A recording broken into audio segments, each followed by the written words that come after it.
Throughout the decades, there has been one standout voice in harness racing. Adam Hamilton has conveyed the amazing highs and the heartbreaking lows. Retrovision are proud to present Adam Hamilton.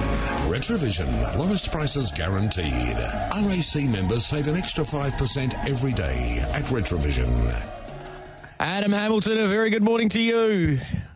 Yeah, morning, fellas. I'll echo what Digger said. He's a good man, Damien Barrett. And the other thing that was great from him last night was his tribute to Sammy Landsberger as well. Knew Sammy reasonably well, nowhere near as well as a lot of others, but had a fair bit to do with him. And we've lost an incredibly good one way too early yesterday. Couple of days ago, fellas. Gee whiz, the response has been overwhelmingly positive, as it often is in someone's passing, but just you get the full appreciation from this side of the country, Adam, at how revered Sam was and how much he was respected and loved. Yeah, well, Diggers, like you, the journalism is a tough gig. It's a tough gig because, you know, by nature, most people want to be liked, and it's really hard to be that consistently. You've got to be willing to, you know, to ruffle some feathers at times. But Sam had that really unique ability, and, you know, Diggers, you and I go well back in journalism. Yeah. There's very few that can cut to the core with their stories, but see the people they've written about and not end up in, you know, an angst-like situation. Yeah. So he, you know, the way that he could empathetically get to the heart of stories and still break the news was an incredibly unique ability. But a lot's been said about that. The Sam that I remember is every time you saw him, he was smiling. Yeah. Every time you left him, you felt better for seeing him. Yeah, look, and we learnt yesterday he was actually on the phone to his mother when the accident occurred. Yeah. So, boy, oh boy, very, very sad, very sad. So hearts and thoughts go out to all concerned, particularly the Landsberger family. Now, Adam, harness racing, never ending. It's exciting. We're nearly about to see him step out. Yeah, and it's an important race. It's not a deal-breaker race, but it's an important race, I think, as much as what they'll learn from the horse and what they'll take out of this. You know, I've said a number of times with you guys that this decision to come across, you know, sort of 4 or 5 weeks early was crucial. It was inspired. It was a huge commitment from, you know, a big trainer like Justin Prentice. But, you know, we are talking about a $2.1 million race. And the fact that it's really just the last, I guess, 3 or 4 days that Justin's felt the horses back to what he was when he left home that's justified the early trip across. And that's a great sign. So what'll happen this week? I'll be surprised if he wins. It's not that he's not good enough to win. It's just that sort of barrier draw and the way this race maps is going to make it incredibly hard for him. Major Moth I've spoken about a few times with you guys. You know, Jason Grimson believes that this horse could be his next Swayze. And if that's the case, and in all likelihood Major Moth with his early speed will work forward and get the lead, Never Ending will have to sort of, I think he's just got to drop out early from that wide draw. He's going to be giving Major Moth an enormous start. 2 options. Come around and try and sit outside of him. I think it's fraught with danger because traditionally Grimson's horses just do one thing in front, and that's roll along. The other one is to sit back, and he'll be giving a huge start away. I can see him storming home at the finish and really pleasing connection. So I probably can't see him beating Major Moth, given the wraps on Major Moth and the way the race is going to map. But he doesn't have to win for this to be a huge and important race for him. I think what Gary Hall Jr. has to say after the race, and it's interesting speaking to Justin, and I know you guys have had regular updates, but, you know, he's going to race in all the same gear that he did back home. I'll be stunned if they don't change some of that a couple of weeks later when he lines up in the Eureka. But would you change it before this week? No, because you want to learn what needs to be changed. So, Yeah, I expect him to run a terrific race. If he wins, then he's basically got the Eureka at his mercy, because this will be as hard a race to win as the Eureka because of the way it maps and because of the presence of Major Moth, fellas. Oh, yeah. Well, this is a wonderful opportunity for Never Ending on a Saturday night to really announce himself, you're right, Adam, as a key Eureka player. All right, let's have a look at the rest of the Menangle program, and we've got some really nice races to look forward to. Race 3, first and foremost, we'll be keeping an eye on Doug's Platter, and, well, we'll get to another very good mare we get to see over here a little later on in this segment, Adam, but there's another one that's going around over there that's going to be well worth watching a little later on in the Menangle program. Yeah, no doubt. Well, for Doug's Platter, he's one of those probably 4 or 5 Tab Eureka hopefuls that just had an untimely setback, so he's chasing himself a little bit to get in. I don't think he'll get in off the back of whatever he does on Saturday night, but he'll need to run well, and I think his situation will come down to this, this Tab qualifying race, which it's essentially become that RaceNet Discovery Stakes on Saturday week. But he just needs to win this race despite the wide draw. It's not a strong field, Doug's Platter. And then the mare you talk about in race 6, look, she's the best mare in Australia now with the retirement of Ladies in Red. The former Kiwi, Hardie's Express, owned by the Canadian Mike Tenev, who owns Hardie by the Seaside, who we'll talk about in a moment. She's drawn barrier 8. She hasn't raced since she ran an unbelievable second after doing a power of work in the Group 1 Golden Girl at Albion Park back on July 20. Jason Grimson says she's on target for this race. Look, it'll still be a tricky race. She's going to have to do the work again. Millwood Bliss, Queensland Oaks place getters in 3, Mine Moonlight Dream, who smashed the clock and won easily last week. She's in career best form in 2 and probably leads. Treacherous Gal's drawn 1, but Hardie's Express, if she's right on song, I think should be too good for them. And just some other Tab Eureka news following on from the flavour we started with. The news coming through yesterday that we have a second 3-year-old in the race, with Bay of Biscay getting the Kevin and Kay Seymour slot. Joins Fighter Command for Greg Sugars. Bay of Biscay, runner-up in the Queensland Derby, an enormous performance on that occasion back on July 27. He tunes up for the race when he goes around at Melton on Saturday night, taking on the older horses, but he probably should be too good for the rivals he's got there. We know that Tab slot will go down to the RaceNet Discovery Stakes on Saturday week. The horses that will go around in that are the likes of For Real Life, Sure Thing Captain, Doug's Platter, who I mentioned, Captain Hammerhead, who goes around Saturday night at Melton after a setback, and Ragazzo de Tilly is also coming down from Queensland. The other little Tab Eureka factor is that the Lost Storm is going around on Saturday night at Melton. So his past 2 runs have been awful. He is in the Aaron Bain Racing and Summit Bloodstock slot.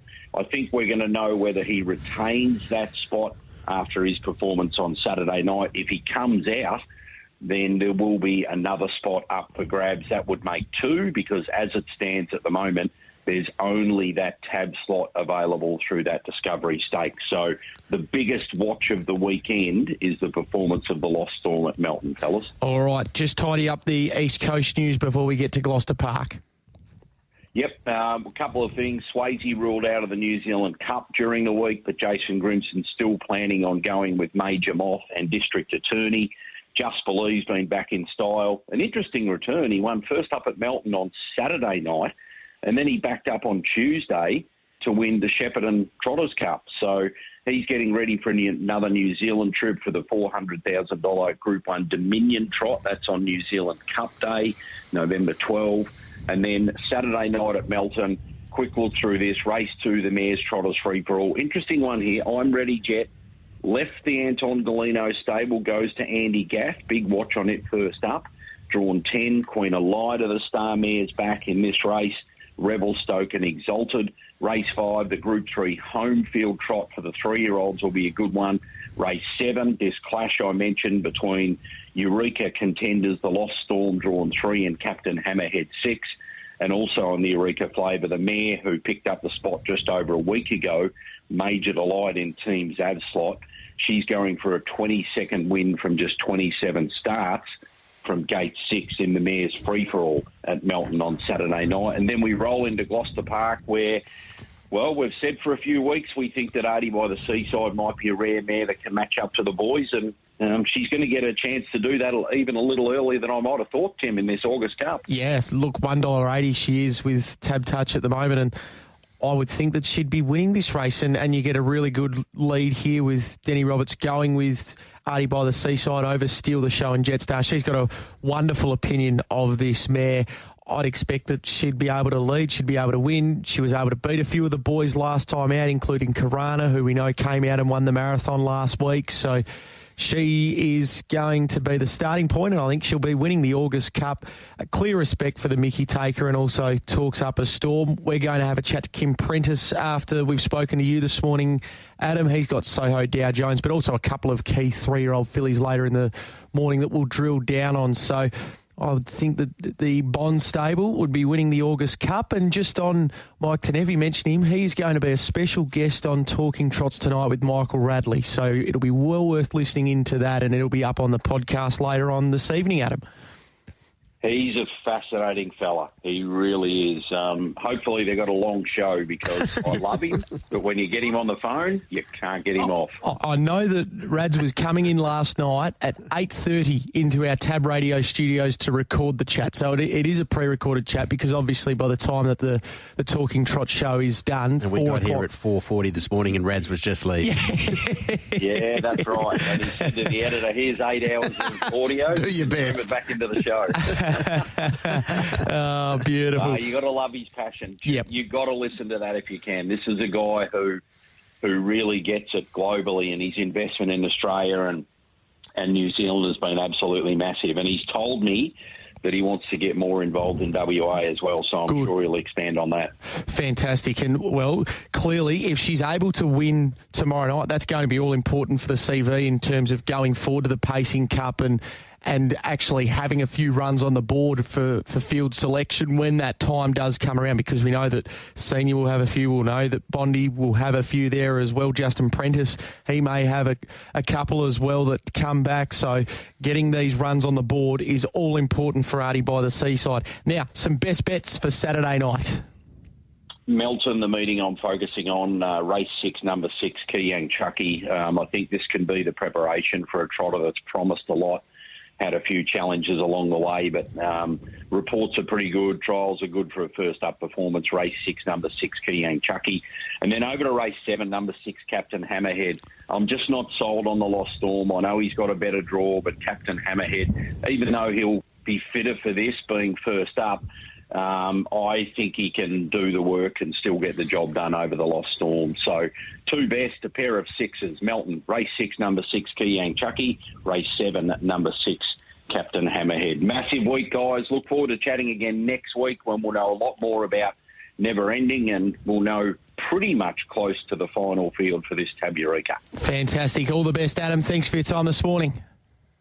Good on you, fellas. Chat then. Adam Hamilton with us talking all things harness racing as we build up to a huge weekend over on the East Coast. All right, we've also got a good solid program tomorrow night. The last race is a really interesting one. As a forecast, we'll touch on this with Kim Prentice. He's got 3 in the fillies race at the end of the night, including 2 that we see here in the West for the first time. Hello to you, Kim.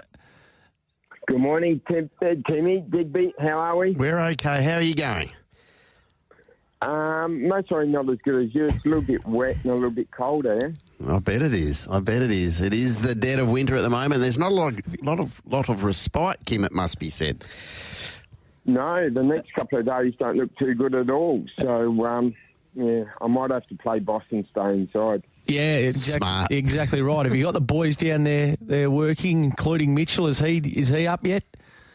Well, Amy's doing a bit of work, but I can't find Mitchell. He's hiding somewhere. You shouldn't be surprised by that, Kim. Now, can you win the August Cup tomorrow night? Definitely not. If we could change a few barriers around, we might have a chance. But the horse is going super. Yeah. He really is going through your best. But to draw the river, it's just go back rail and hope that something happens mid-race and, we can run home into some sort of money. So, Kim, when you are targeting this race, as clearly you have, and you're really comfortable with how your horse is tracking, and then you get the hammer blow, what's the initial reaction? I can't say on air, mate. Just one of pure disappointment? It is. Look, lucky we've got another one next week. There's another $50,000 race that he can go into next week, and we just hope we can draw a barrier then. Look, it's just racing, mate.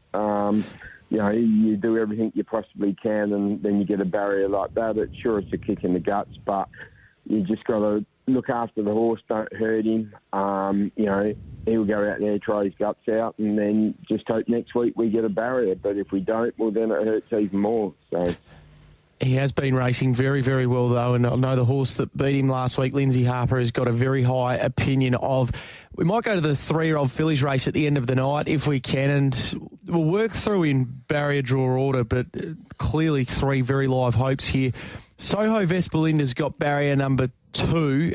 Now, we get to see her for the first time over here in the West. What sort of a filly are we going to be looking at?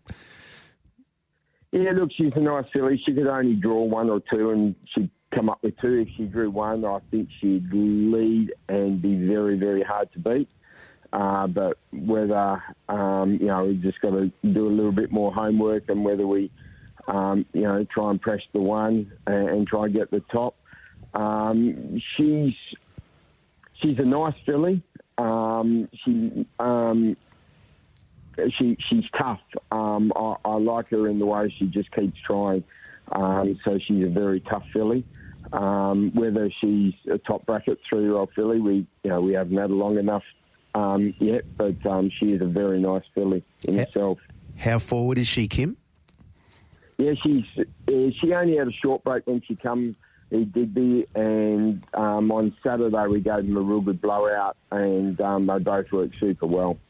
All right, so an update then on the next of them, Lenora Jane. I'm not giving up on her winning a big race. Do you think she could this time in? I think so, Timmy. Tomorrow night won't be her night, but I don't think. She tracked yesterday, her heart rate was up a little bit, and she's left some tucker overnight. So we've just got to check her over the next 24 hours. But she's a nice, frustrating filly, but she has got. Mitch and I have kind of worked it out that we think, she's a filly that you've got to keep really fresh. We treat her like a galloper. We just lead her every day, and we'll just give her a couple of runs, and then we'll give her 10 days off, give her another couple of runs, then give her another 10 days off. We just got to keep her really fresh. She goes really good early in the prep, but she goes off real quick. All right, and Soho Honey Rider clearly is the best credentialed of them, and with Mitch driving her, that's the key lead here tomorrow night. So do you feel like you've got yourself a live contender for feature fillies races here? Yeah, I really do, Timmy. She's a really nice filly. She's got a real nice heart rate.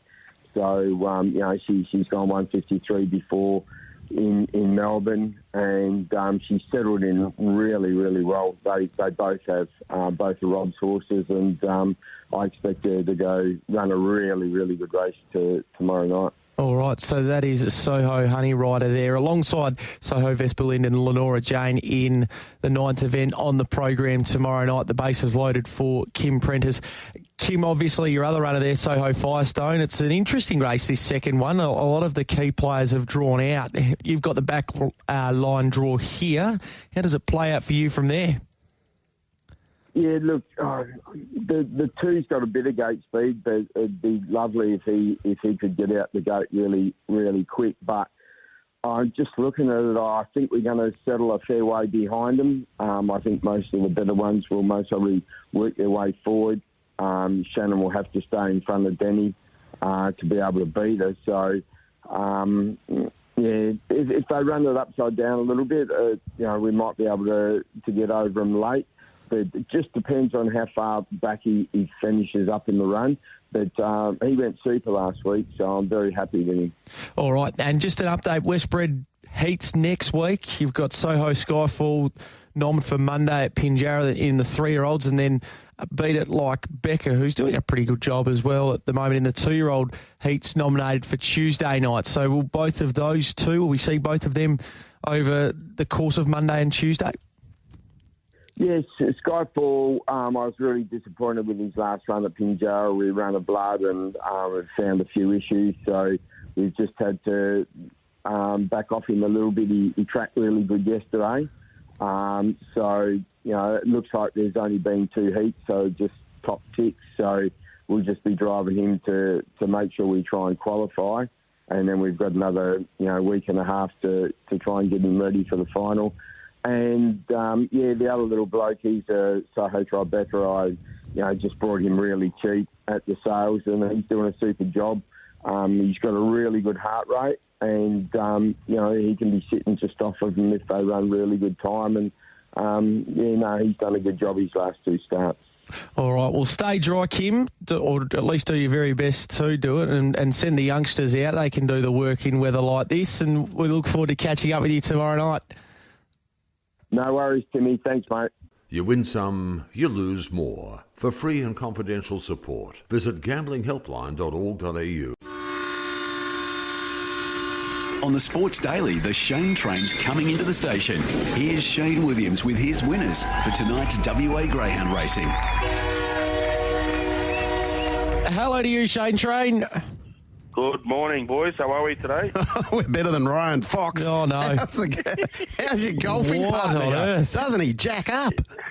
He wasn't going to make no cut yesterday, Dick. Wowee. The ball was meant to go in the air and straight. Yeah, he had one of them days, old Foxy.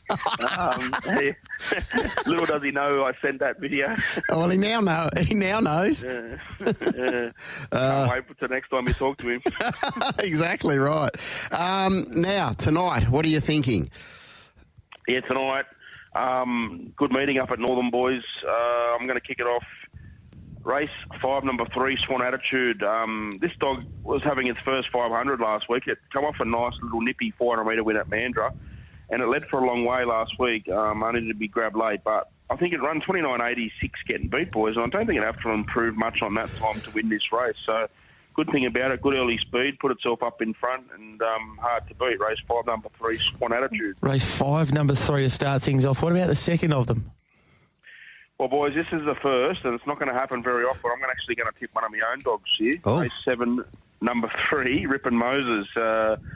He's a nice pup on the way through as well. He's gone through his grades pretty quickly, and this will be his 3rd look at Northam, so I'm hoping there's a little bit of improvement on the clock. And the main danger seems to be out in 6, Paul Stewart's dog, but she doesn't have a lot of speed, Starlight Ariel, so I'm hoping I can just be off and gone and pinch a big enough break to hang on. So race 7, number 3, Rippin' Moses. Okay, so you're selecting one of your own there, so that's good for our listeners, I would have thought, confidence levels wise. Now, what about your final selection, Shayne?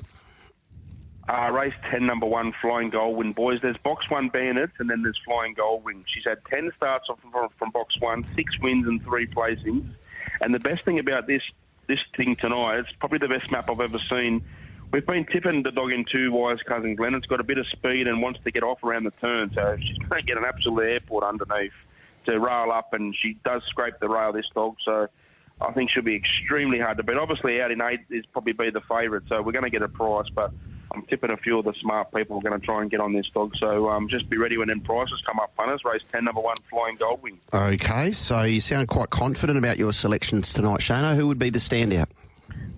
I think we'll have to go Flying Goldwing, takes pressure off me. Yes. My dog, yeah, but she's just got a real good record from box 1, and like she's been going up there for the last 5 or 6 weeks as well, so she'll know her way around there really well now, so... Like I said, 10 starts, 6 wins, 3 placings. Going to get a lovely run underneath the 2, Wise Cousin Glenn. Hard to beat. Flying Goldwing, boys. Okay, you speaking to Foxy today? I'm not sure he's up at Northern. No, I won't speak to him until probably Saturday night. Yeah. All right, well, just if you are speaking, tell him to get to the range. He needs a bit of tuning up.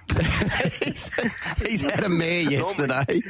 Normally when he hits him that bad, he sulks and has a week off, so I'm not sure we'll see him next week. Oh, you might not see him until next year. Well, it won't hurt him. He needs some remedial work. Shayne, thank you. We'll chat tomorrow, mate. See you, lads. There is Shayne Williams. So race 5, number 3, race 7, number 3. There's a good lead. And race 10, number 1. Wayne from Gero's text through. Ken Hinkley, new Eagles coach. That's his thoughts. What happens there if Port go out in straight sets? Does Ken get the job next year? Well, he hasn't, by my reckoning, as late as last week, there had been no contact made. I don't think it would have changed in the space of 4 or 5 days with everything that's going on with Port as well. Yeah. Well, they're in the cut and thrust of it. Don Pike understands coaching. Yep. That's one thing I think we all acknowledge. Like, Don's been in the hot seat. Yep. He knows the pressures that are associated with being a senior coach in the AFL, and when you can approach someone and when you can just let that person be for a little while. And when to go back. Maybe. All right, let's get to Sal.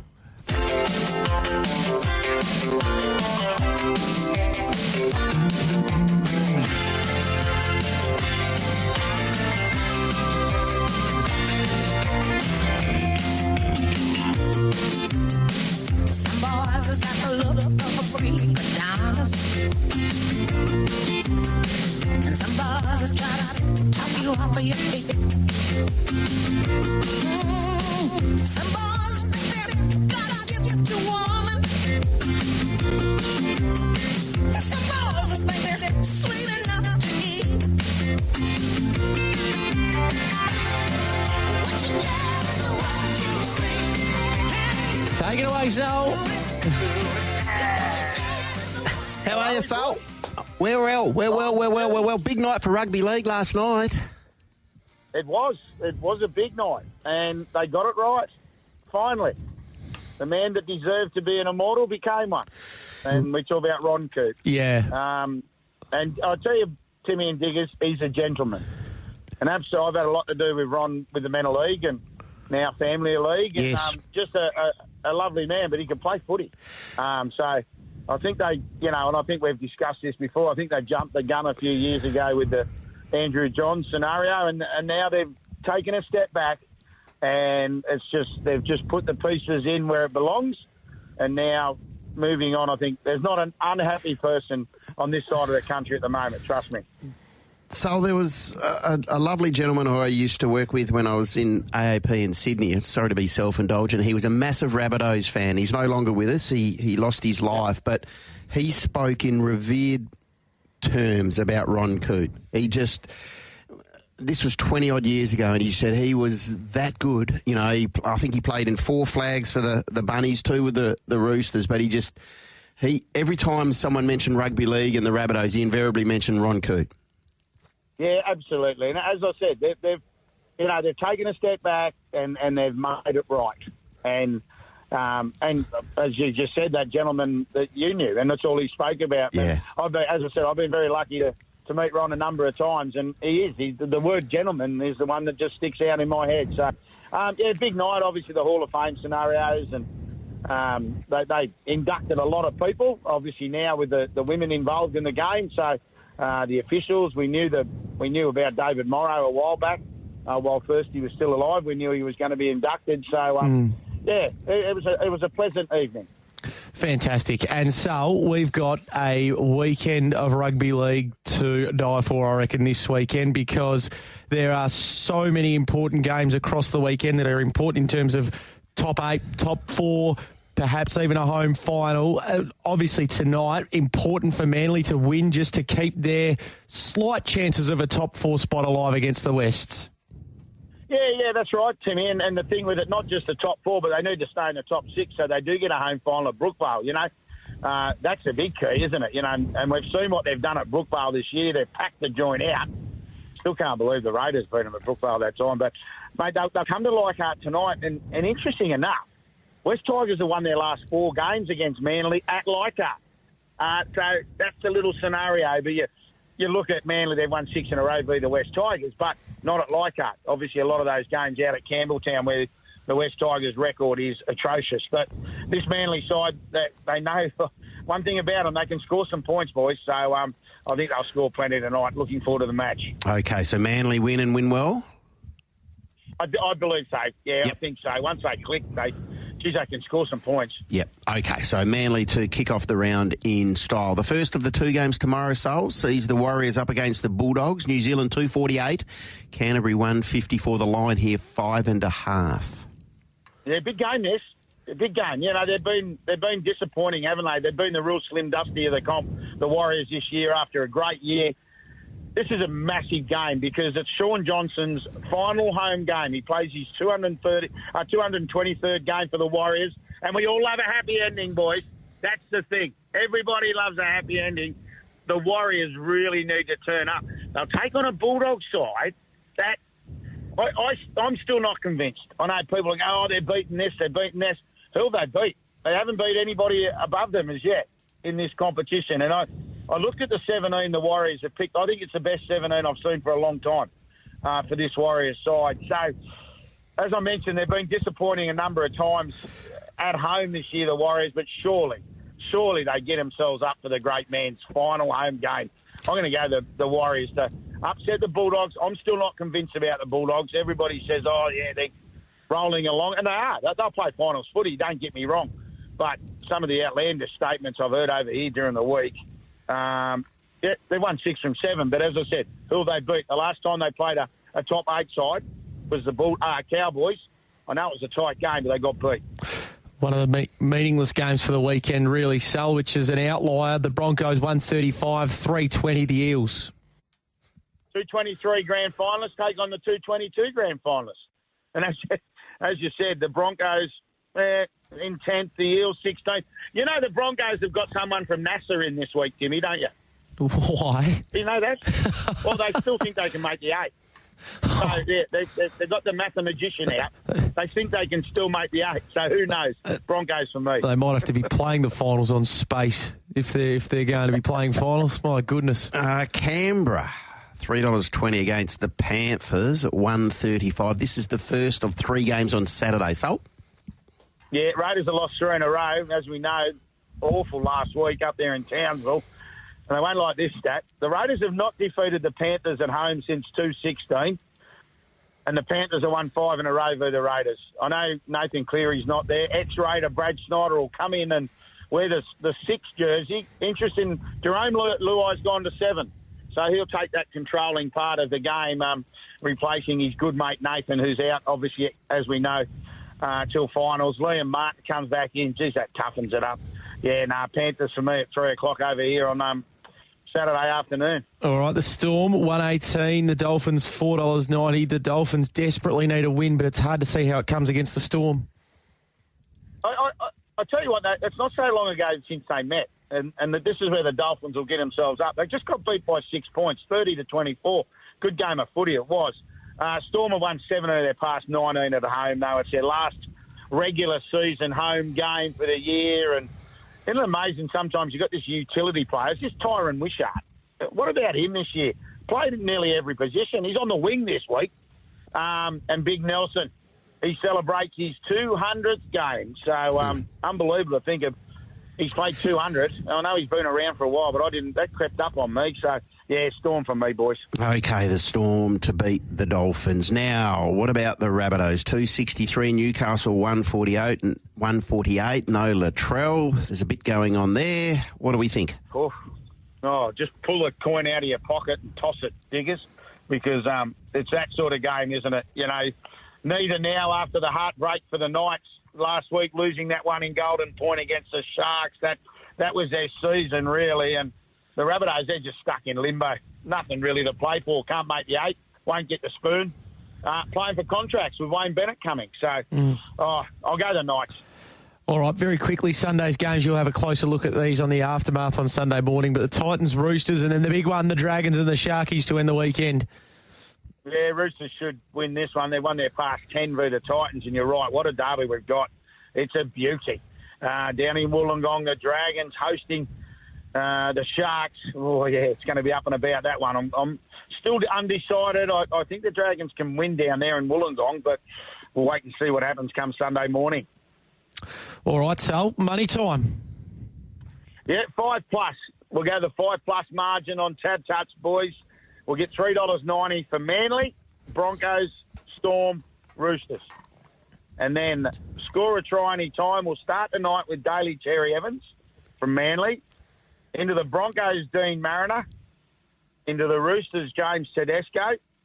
Get on now. We'll get a nice $11. Okay. You said Tedesco, yes? I did. Okay. Yeah.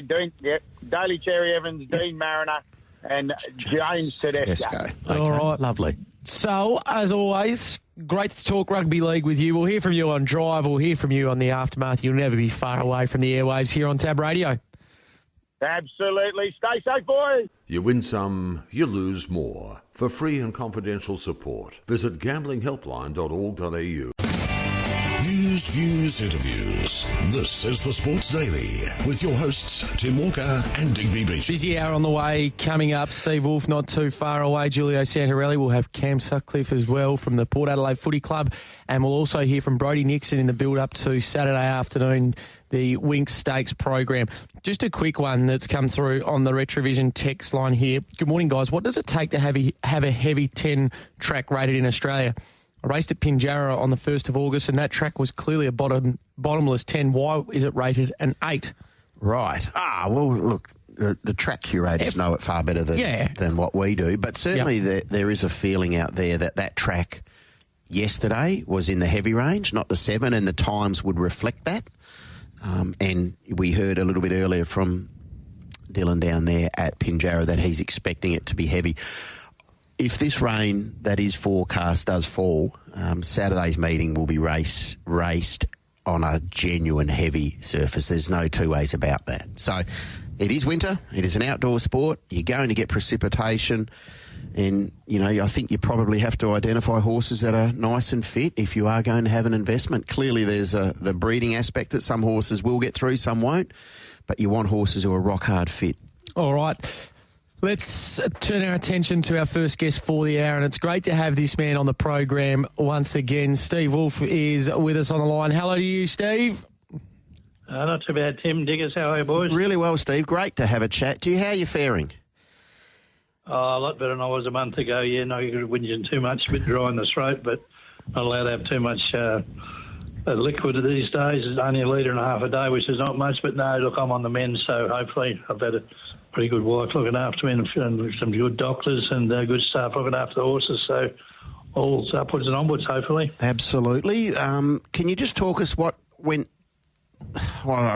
transpired, Steve, if I can go back there, please? Well, I come home from track Friday morning, didn't feel too good, just laid on the bed for a while and said to Maureen, I'm not feeling too good, I think you better call me an ambulance. So I called the ambulance, the bloke said, you'll be right, just hop in the back of this. So I jumped in the back of that. That's the last I remember. Next thing I remember waking up, coming out of ICU, and they told me I died 3 times, so I've got 6 chances left, and very lucky to get through it, really. Did it cause you to just sit back and think now that you are on the mend, Steve, like how fortunate you are? Oh, I think it does, like especially blokes like me, always been one of them fellas that basically thought he was bulletproof, probably still do to a degree.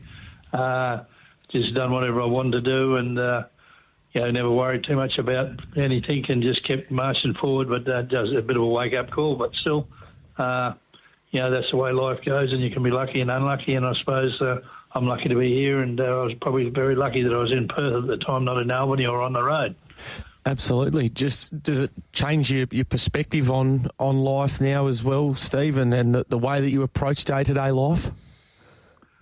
It's trying to, but when you've been in the one sort of furrow for so long like I have, just go forward at all costs, and pretty hard to change, but, we'll endeavour to alter things around a bit now, like a lot of horses that sort of need to be going forward. We've got 23-year-olds and 22-year-olds, which is probably 10 too many of each, but we'll get through the next couple of years, I'm sure, with the good staff I've got here and in Albany and the backup for everywhere around and loyal clients. So we'll just carry on as such and try and make it work the best we can, but I'm sure it will. We've got a lot to look forward to this spring, and hopefully I can look forward to a bit of health soon. What's the advice that the doctors have given you, Steve, for the short to medium term? Not a lot. Just I'm going in to see a specialist this morning at Fiona Stanley, like the doctors have been wonderful all the way through. You know, like they talk about our health system. It's really quite brilliant. You know, I spent 3 or 4 days in Royal Perth and then come home for 4 days. Went back and spent 9 days in St John of God's, and that was wonderful. The service couldn't be better. You know, and I think they said, I've got a bit of work to do to recover, but. Look, unless someone told me that, if I didn't know I'd had a heart attack, I wouldn't have known I had one. But, we'll just take it as it comes and try and abide by the rules that are put in front of me. Have you had a stent put in, Steve, if you don't mind me asking? Yeah, I had a stent put in. Yeah, they had a bit of trouble getting that in, and theoretically there may be another one go in, but they had trouble getting through the artery for a start. That was where the biggest problem come from, and. So that's one, and they're going to have a look at another 6 or 7 weeks, see whether I need another one. But hopefully I don't. Well, we're very glad that we're able to talk to you this morning, Steve. We do appreciate it. And like you touched on, it's an exciting spring that is in store, of course, for the stable. You've got a couple of headline acts. If you don't mind me asking, we might just get an update on a few of the good ones in the stable if we can. And starting with the 2 3-year-olds that made us splash through the early part of the winter, that being Brave Spirit and Rope Them In. How are they tracking along? Yeah, going along beautifully. Rope Them In's marginally ahead of the other bloke, but look, they're in really good order. You can always say you shoot for the sky. They'll just come through and go in whatever races they can finish up in. Hopefully they finish up in the major races, and those something to really look forward to. They're not putting the foot wrong at the moment, so hopefully they get on with the job, and they can finish up featuring some of the big races. And is there a change of scenery for Red Can Man?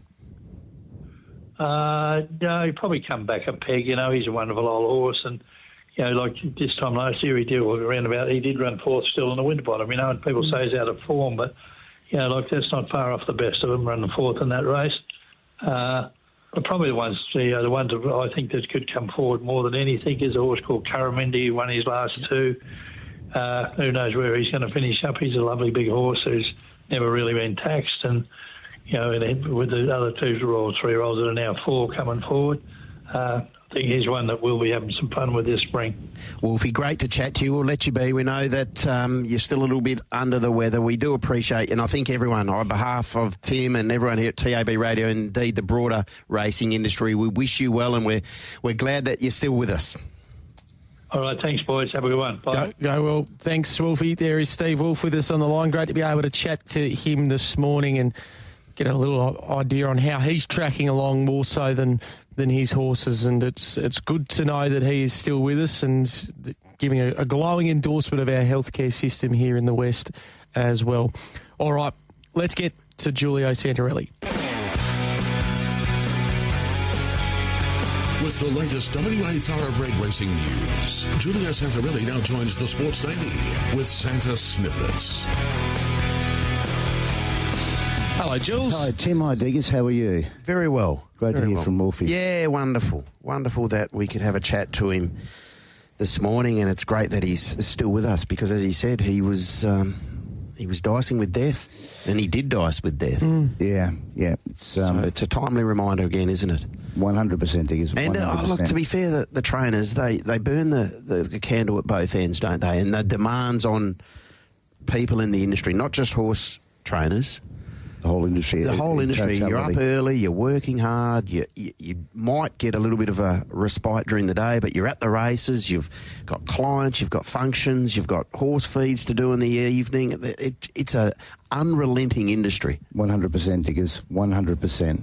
It never ceases to amaze you when you see people in our industry and how hard they work and the hours that they put in, and sometimes for very little reward. Yeah. Just purely for the love of the industry and love for the animal.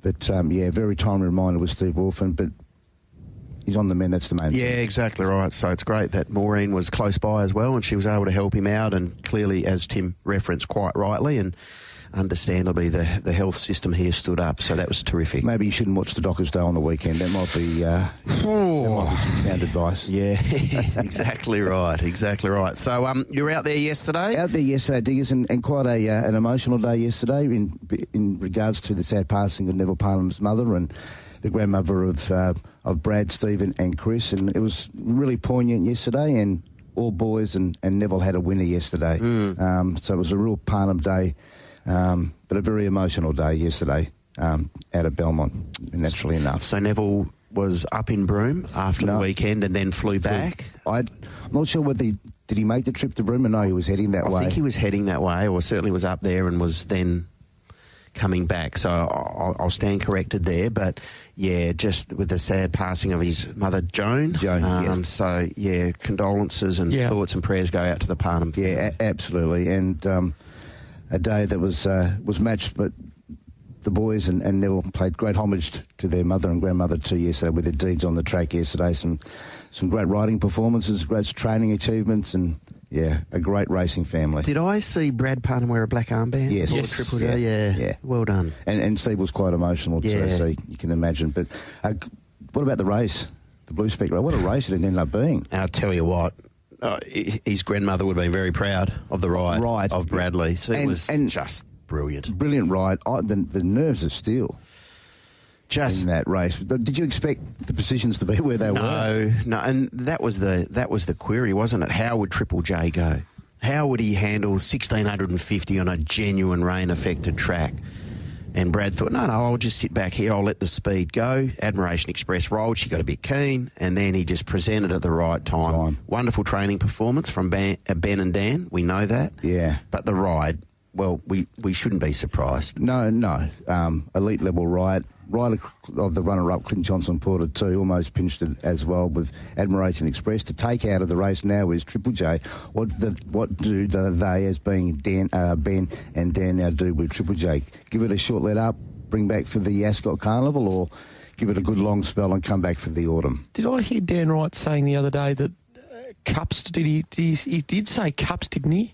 He indicated Cups. I just wonder whether he might have been thinking Stakes and Pinjarra Classic. And Pinjarra Classic. Look, he's having a really good run at the moment, Triple J. There's just that nag, as if you look at it and go, is it the elite level open class high ratings race form? And I'm not being disrespectful. He's won 4 on the line, so he's flying the horse. But again, you look at it and what he's done, is he beating the best of the best? Yeah. I'd argue he's not. Yeah. And some of the better ones we are going to see in the idyllic Prince on Saturday at Weight for Age. The other thing that he is doing, and he's doing very well, he's clearly through his breeding, he's handling these rain-affected tracks. Yeah. And off what we've seen, as much as he has 4 wins on a good surface, he goes fine on a good surface. He's lethal once he can get his toe in.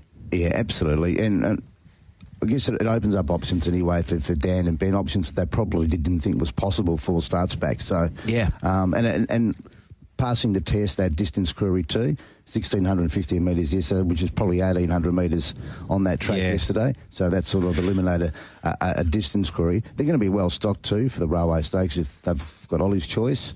Let's Gallivant going that way as well. Now potentially Triple J.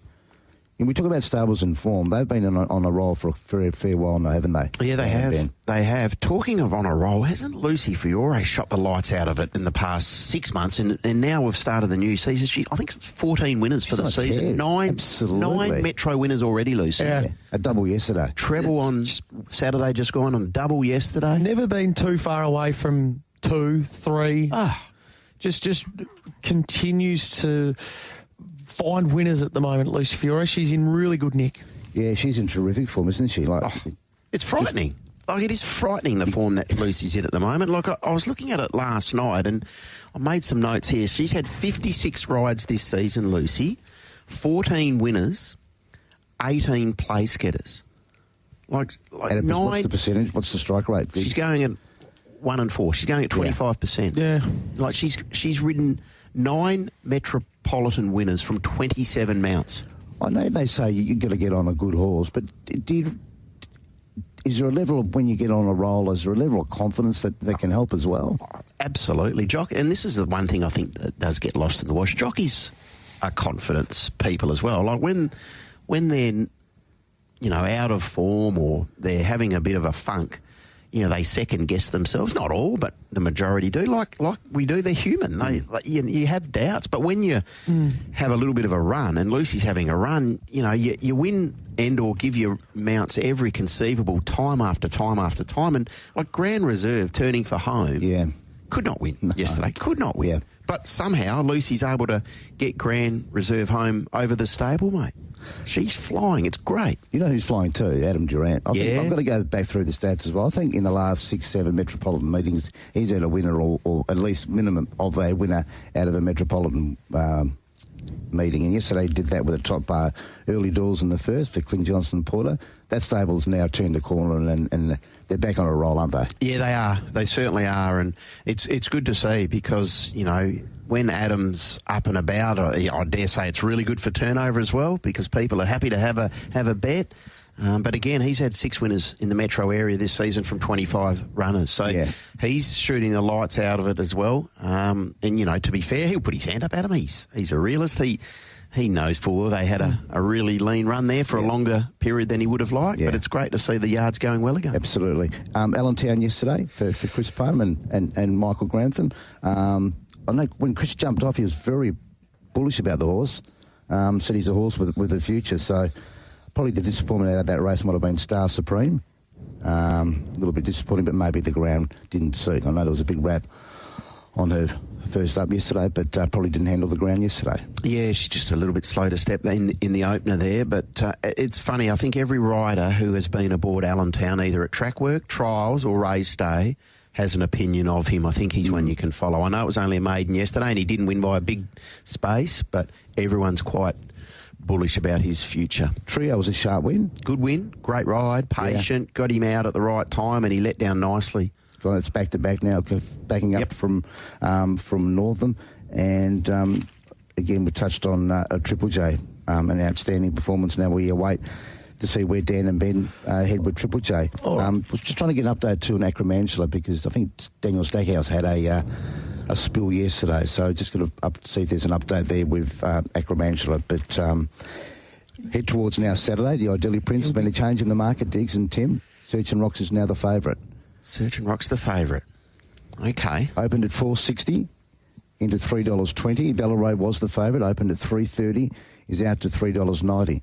Search and Rock's record on the heavy, Diggs and Tim. Very good. 2 from 2. Lockie Taylor well does fresh. Have a lot of money. Yes, goes well fresh. A lot of money. Yeah, absolutely. Is he sending out the text messages? I think he's very bullish. He was saying to TC off air that he's extremely confident about the prospects of Search and Rocks. Yep. The other one that interests me is Saloon Bar. Yes. You spoke to Dan earlier in the week. Yeah, he's going really, really well. Now, weight for age, 1,300 on a bog, and it will be a bog. That might be the testing material, but he's profiling like a horse he's going to be able to handle, 1, the grade, 2, the ground. I think Dan said in that interview too earlier in the week, and he did mention yesterday post-race as well in regards to Saloon Bar, there's a good win in Saloon Bar, and always refers back to that run in the Quokka when finishing 5th. Yeah. If you could pull out a run like that on Saturday, it'll be hard to beat. Yeah, it's a good little race, but that's a big move, isn't it, Search and Rocks? It is, absolutely. But you were saying too, on that track, you've got some horses that are resuming on Saturday, so you're going to need some solid, fit horses. Saloon Bar will be third up in this race on the weekend, but Vela Road first up, trialled well. The 2 interesting runners from see how Vela Road returns. He's now a 9-year-old. He's a race-by-race proposition.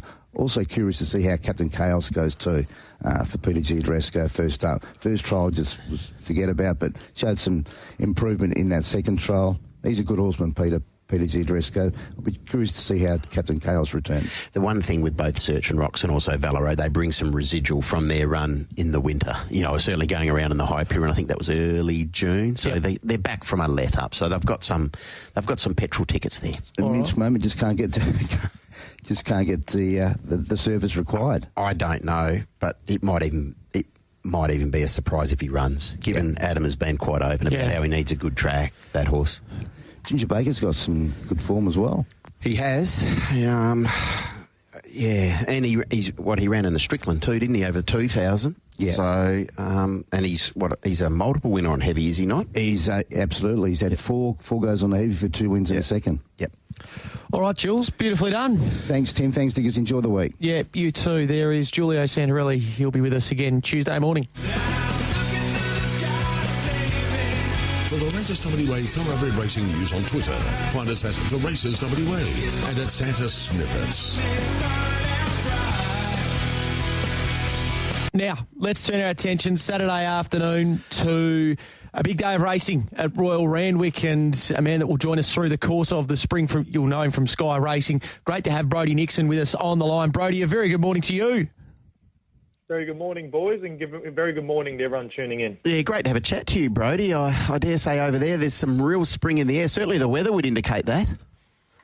Yeah, absolutely. It's much, much warmer in southeast Queensland where I am currently than I was in Sydney a couple of weeks ago when I just moved back up to Brisbane home. So I'm much happier here in the warmer weather. But, boys, you boys are getting plenty of rain out west the last few weeks. Yeah, we certainly are, and we're dealing with heavy tracks at the moment. But hopefully that track at Randwick on the weekend is no worse than a 5. And it's a good meeting. Can we touch on Manal, who we know was a high-class 2-year-old? We get to see her now as a 3-year-old back at the races on the weekend. Yeah, boys, one of the most interesting fillies going around on Saturday. Of course, she's the Group 1 winner, taking out the size there at Randwick over the 1,400 metres. She looks like she's come back an absolute beast off her 2 trials. Both really impressive pieces of work. The first of those behind Schwartz, who came out of 1 first start, franking the form, and she beat the older horses again in a nice trial. So she's firm in betting from everything, from the Golden Rose to the Flight Stakes. She's going to have to give a few other smart fillies a couple of kilos there with the penalty, but drawn gate number 4, she's going to get every single chance. I think she certainly is one of the better bets of the day. The key danger, keep an eye on this one, Zaitung coming through the midweekers. Godolphin always present a nice filly around this time of year, and she might be one. She won last start, defeating Bonita Queen, who won by about 6 lengths yesterday. Okay, so we look at her 2 trials this time in, Brodie, and no doubt you're watching them closer than Tim and I, but that first trial at Warwick Farm, she beat Schwartz, who we see what Schwartz goes and does fresh, and then she beats a Guineas winner in Southport Tycoon at her most recent one. That's elite form, is it not? Albeit it is trial form. Absolutely, and that's the big thing, isn't it? Going from 2 years old to 3-year-old in that autumn to spring period where the horses have their birthdays, the biggest changes physically. It's like going from teenage. You see the good footy players under 12s, 15s. Very rarely are they the best in under 18s because the boys and girls are going to grow at different sort of stages. And that's the big question mark for these 2-year-olds who are good coming into their 3-year-old campaign. Are they going to be able to make that physical step like everyone else? And you guys are spot on. Not only does she look like she's made that improvement through the trials physically, but she's done it against good older horses who really frank their form lines as well. So all the positives are there. We've just got to see her do it on race day. Okay, so she resumes in the Silver Shadow Stakes. What about the depth of her opposition? Yeah, it's an interesting one because in regards to a lot of these horses, these are 2-year-olds that I'm worried about making the step. So the likes of Erno's Cube had an outstanding campaign. She ran in everything from the Magic Millions to those 2-year-old early spring races, and then also in the autumn as well. Big question marks on Amina coming up in Victoria, but James McDonald booked there. That's a huge indication that she's going very well for Anthony and Stan Friedman. And everything else down the board, they're all midweek form. So we know stables are going to look for an early kill with these 2-year-olds, getting them ready for the spring, as mentioned with Zaitung and for Godolphin. She looks one of those. However, if Manal brings her best form lines and runs up to it, she's got lengths on these already. And if she can hold that margin, if not improve, she certainly does deserve to maintain a stranglehold of betting. And they're going to have to watch which way she goes at the turn. All right, I'm going to put you on the spot. You mentioned about how she's been firm in everything. Do you think the Flight Stakes will be the first grand final for her, or do you think there might be something else? She could be one that takes on the boys in the Rose. Yeah, I think the Rose might be hers. I think the Rose might be better suited. 1,400 metres Rose Hill, fast track there. If she can sit off a fast pace, draw low off the boys. There's huge question marks on how the boys have come back this preparation, the likes of Stormboy and co. She beat them over the 1,400 metres there at Randwick during the championships to win the size. You have to put a line straight through the Champagne Stakes. I was there at Randwick. It was absolutely belting down rain for hours on end. That track was genuinely bottomless, so you can forgive any horse that flopped that day. Personally, I think the 1400, but with these horses, they prove you wrong more often than not. Now, Brodie, I'm giving you $50. Well, in fairness, you'd probably going to need considerably more than $50. Are you having your $50 to purchase Autumn Glow for the future or Manal? Oh. You would need a lot more than 50, granted. I just go Manal at the moment because she's proven it, and you're probably already sitting on a few $1 million when she goes off to the breeding barn. Yes. I'd love to buy a house soon, so that would be a lovely little chub change. But in regards to Autumn Glow, boy, oh boys, wasn't she impressive on Saturday. It was special, wasn't it? Yep. Didn't carry any weight, 52.5 with Tyler aboard, but didn't she let down like a proper horse? Absolutely. You can see the way she's changed strides all the way down the straight. She didn't know what she was doing. So you could imagine what she did to that field on Saturday, which was much better than what she was going to face in the midweekers on Wednesday when she was scratched. That could have been a genuine 10-length margin job. All right, now, that's your best bet of the day. Now, your best value, we are going to go to the feature, the Winx Stakes Group 1 level, weight for age, the first Group 1 of the season. It's Waller, it's Ma. What camp are you in? I'm in the Ma camp, boys. I'm taking on Waller completely. You don't do this very often and come out on the right side of the ledger. So this is going to be a big test for the first Group 1. I think Samana and Detonator Jack completely over the odds in this feature coming up on Saturday. Samana comes off a Brisbane campaign. She ran second in the Tats Tiara behind a stablemate Bella Nepotina.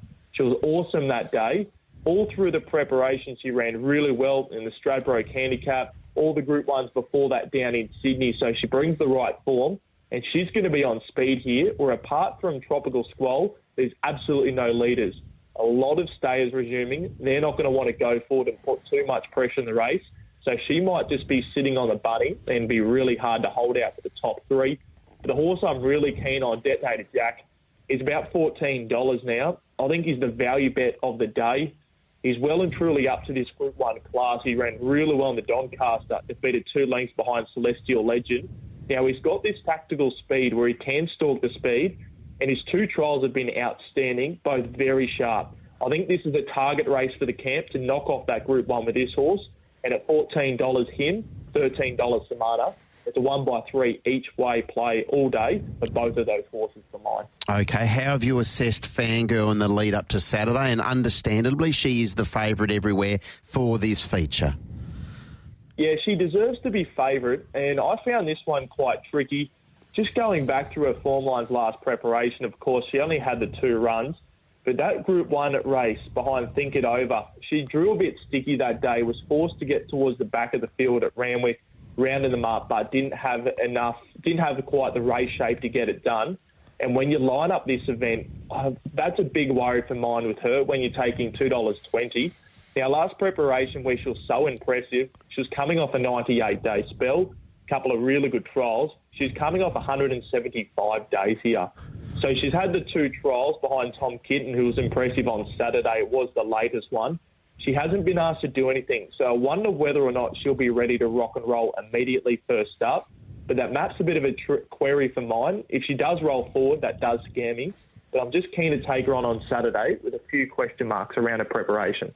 All right, so that is the Winx Stakes. Now, there's a lot of Group 1 races in Australia, Brodie. We've got 74, and this race being a Group 1, $1 million. Are you comfortable with it being a Group 1, or would you perhaps like to see races later on in these horses' campaigns that are target races having the Group 1 status, and maybe this one being a Group 2?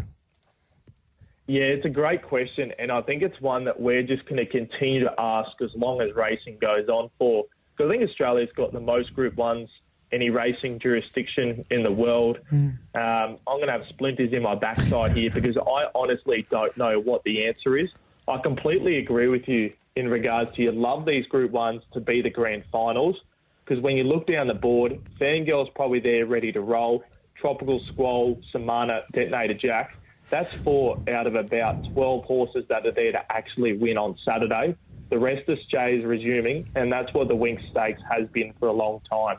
But you do go back through the winners the last few years. You've had Very Elegant take it out.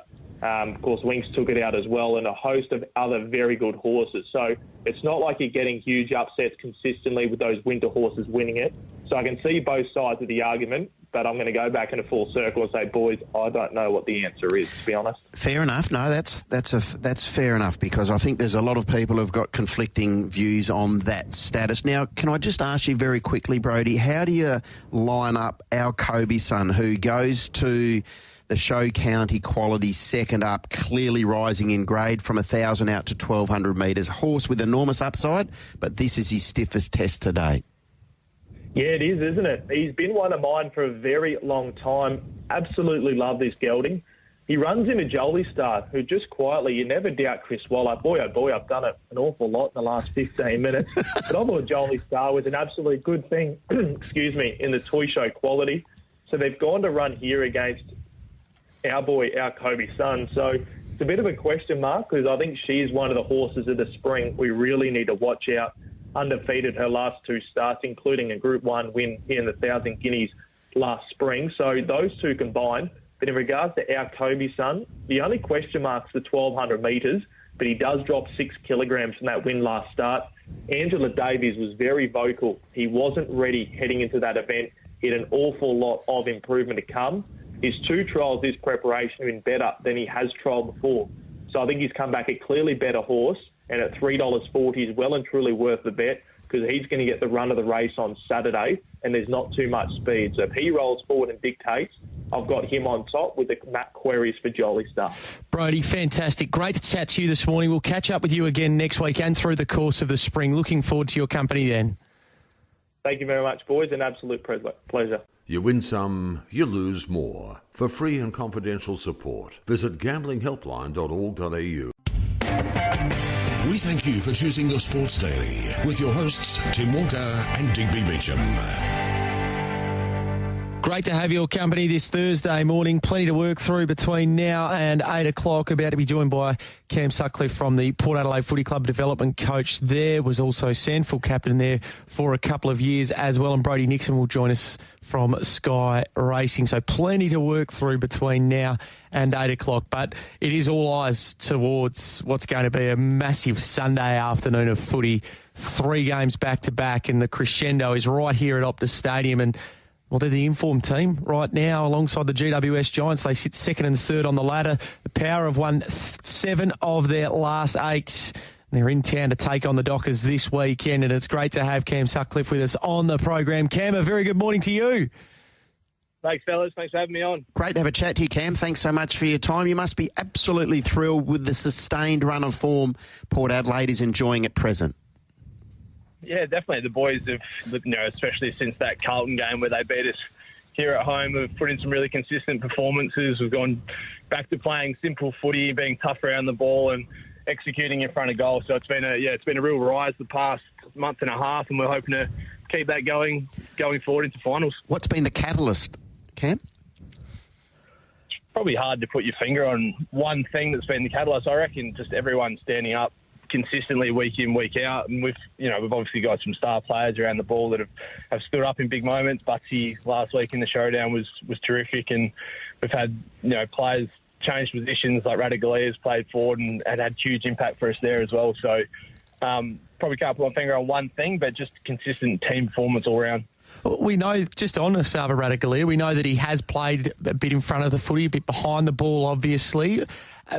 Came to Port Adelaide with that in mind, being a defender. But what was the moment there that they being the coaching group as a whole decided to send him forward and have a crack with him up forward again? Yeah, well, obviously we'd had some issues bringing the ball to ground, and teams have been intercepting on us a little bit, and Asava has that marking ability and that contest ability that we could use. And Todd Marshall went down with injury, and Charlie wasn't in the greatest vein of form. So, just the flip back, and Logan Evans has obviously come along as a really, really good young player, and he's been playing well. So, yeah, it was a real opportunity for Sav to go forward, and I think he showed his merit up there. And I know he probably came to Port thinking he was going to be a defender, but I think he's pretty happy at the moment playing forward. Cam, can I ask you how much work in your role you've done with Jason Horne-Francis, and how prodigious a talent are you working with? Oh, I'm not going to credit myself with much from Jason's career so far. obviously he's a brilliant young player, but Kari works with him closely week in, week out, about refining the detail in his game, and we know that he's a very tough around the ball player, and he likes to take people on at times, but maybe to his own detriment gets holding the ball at times. So just simplifying things for him, and when he gets the opportunity to have real impact on games, he's been doing that. So he's a special talent, and one that you could look forward to in the future, possibly to win a Brownlow. Yeah. Now you've played with some footballers over the years who were very much built for September. He gives the impression, Jason, that is indeed him. Would that be fair? Yeah, I'll definitely be fair. I think you can see the impact that he has no matter where he's playing on the ground. Like, he plays that full forward role where he seems to be able to beat anyone on the lead, and he's powerful and he can jump and he can take a nice mark. So whether he's playing forward or whether he's on the ball, I think every defender or every midfielder that's on him has to be pretty wary that he's a gun player. You touched on Zach Butters last week, 42 disposals and a goal late in the showdown. When a game is tough and tight like it was last week against Adelaide, it was up for grabs at three-quarter time. To have a player like him that just puts the rest of the team on his back and goes for home, how impressive an asset is that to have as a player and one of the guns of the competition? It is impressive. I think that the thing is, if Butsy's not having a good game, you've got Connor Rosie that could have a good game. You've got Jace that could have a good game. Sweetie has been doing a tremendous job in the ruck as well. So that showdown was obviously pretty brutal, but those boys did stand up after three-quarter time, and it was just great to see the boys being able to do that. And it felt like a finals-type atmosphere out there. Obviously, being the runner, got to experience it a little bit myself. There was a bit of emotion in all of it, but just to see him and the way that he's grown over his time with the club so far has been brilliant. I'm sure he's going to be a great player, continually to be a great player going forward. Cam, I know a lot of people over this side of the country are going to be saying that Fremantle got everything to play for potentially on the weekend. The same applies for Port, does it not? Yeah, well, I think we obviously know the bigger picture, and we're hoping to go far into finals. So you'd be silly not to take every game seriously, and you want to go into finals with your best vein of form. And we understand that Freo is a very good unit. The midfield brigade is as good as any in the comp at the moment. So we're going to have to be wary of guys like Sarong and Young and all the rest of those guys. So even Fifey, he's still a gun player. Having known him well, he won't let this one slip, I wouldn't have thought. Are you one that will watch what happens in the Bulldogs GWS game earlier on in the afternoon and that battle for the top two spot? I'm not sure. I'm actually flying in late Saturday arvo, so I might have a little sleep in and then we'll assess from there what's happening in that game. But I think our main focus will just be on our game and winning our game and letting the other results take care of themselves. Cam, how's Dan Houston coping with what's been no doubt a tough week? Yeah, he obviously was pretty emotional after the game. He never set out to hurt anyone, and he's fully aware of his situation and how he's obviously going to miss a finals experience that he's probably been wanting for a long time, where we're in a good vein of form and we're hoping to push further into September than we have before. So he clearly knows what he's done is wrong, and he's trying to move on as best he can from it. But yeah, he's obviously feeling for Isaac Rankin as well, because he's put him in a position where he's unable to play footy as well. And clearly all thoughts do go to Isaac Rankin, but at the same time thoughts have to go to Dan Houston, and you must have been really impressed seeing the way that his teammates rallied around him, particularly at that final change on Saturday night at three-quarter time. Yeah, definitely. And there's always going to be fireworks in a showdown, and Dan was the one to instigate that contest. And, we love Dan, and we love the way that he plays his footy. And as Kenny said throughout the week, he's not an unfair player. I think that's the first time he's ever been suspended. So it's one of those footy incidences that happen, and he's trying to move on as quickly as possible. Yeah, but the boys are always going to get around Dan. He's one of our loved members of our group. Well, we're looking forward to seeing Port Adelaide in town this weekend against Fremantle. It could be all to play for both sides come 4:10 Perth time on Sunday afternoon. It'll be great to have you back in the West as well, Cam. Thanks for your time this morning. Easy. Thanks, guys. Looking forward to getting back. There is Cam Sutcliffe with us from the Port Adelaide Footy Club. as they prepare to head west and take on the Fremantle Dockers this weekend. And it comes off the back of an important win in the showdown. The Crows had the better of Port Adelaide in recent times, but they were able to get one back and lock up a top 4 spot. Just on the showdown, the fallout continues from it throughout the course of the week. We know the Dan Houston one's been going on, and Josh Rochelle as well. He was one that was outspoken in the build-up to the showdown. He mentioned the teeth gag about Port Adelaide fans and perhaps not having the teeth there at the front, and a little bit of a clip for them on the way through. And he went up and celebrated after his goal in front of the Port Adelaide fans there on Saturday night. Rory Laird then came out and effectively said that sort of stuff, we want to rein that in and keep that in-house perhaps, and just talk about that inside the 4 walls of the football club, not say it publicly. So maybe just hanging out to dry Josh Rochelle there a little bit.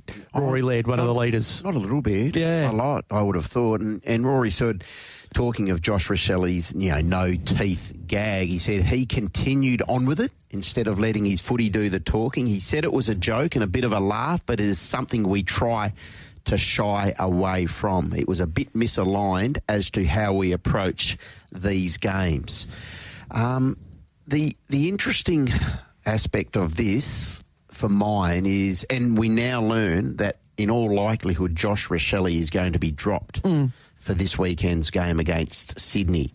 And he didn't have the impact he would have liked on Saturday night, Rochelle. No, but he's played every game this year, and you're missing Isaac Rankin.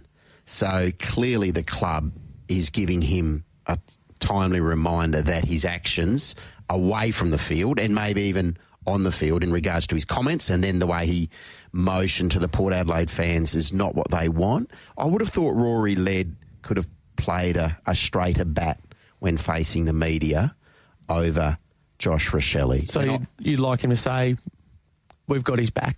Absolutely. Words to that effect. And then privately you can put him through the ringer if you want. And I would have thought the club could have stood by Josh Rochelle this week as well and selected him because his stats and his numbers all year have been above average as to what he's produced previously. He's kicked 30 goals as a small forward. He's played every game and haven't got Rankin. So he deserves on form to be playing, but they're not going to. And the only assumption you can draw is because of his actions. Yeah, I think there's a bit of that. I'm hot on Josh Rochelle though. I mean, there's of those 30 goals, there's a lot of Joe the Goose's digs. There's a lot of them that are involved there as well. His season average v his career average, Tim. 14.1 possessions, above average. 3.6 marks, above average. 2.3 tackles, average. 1.4 goals a game this year, above average. He's played all games this year. Played 21 last year. Only reason he's not being picked is not because of how he performed on the day. It is because of his comments. He's had a couple of moments throughout the course of the season, and he did on Saturday night, though, where he wasn't hard enough at the contest. So maybe there's a message to be sent there as well. He is nowhere near as hard enough at the contest as what he should be. I couldn't agree more, but they've tolerated up to this point. So, again, the only thing you can draw is it's his comments and his actions and his words, and that's why they're dropping the hammer on him this week. Put it this way, I hate to think what the Adelaide Crows could have in terms of a small forward weapon if he puts it all together, Josh Rochelle, because it's not being put together at the moment, the full package. He's got to put his head in the hole. Yep. He has to put his head in the hole. And once he starts doing that, they might be looking at a 45 goal a year small forward. Which makes you elite. Yeah, you're as rare as hen's teeth there, aren't you? On the Sports Daily, it's time to introduce the 1985 Brownlow medalist from the Footscray Football Club at Brad Hardie. This segment is proudly presented by Retrovision, Loans 123 and Ross's Auctioneers and Valuers. Introducing the boy from Hilton, the AFL guru, Brad Hardie. Hello, Bradley. Good morning, Diggers. Good morning, Timmy. Good to be with you, boys. What a mammoth 6 hours it's going to be on Sunday, that's for sure. But just before we get to that very sad loss of Sammy Landsberger earlier in the week, Diggers, and so I had a chance to speak with his dear old dad yesterday. Jake, it's been my GP, Tim, for the last 20 years.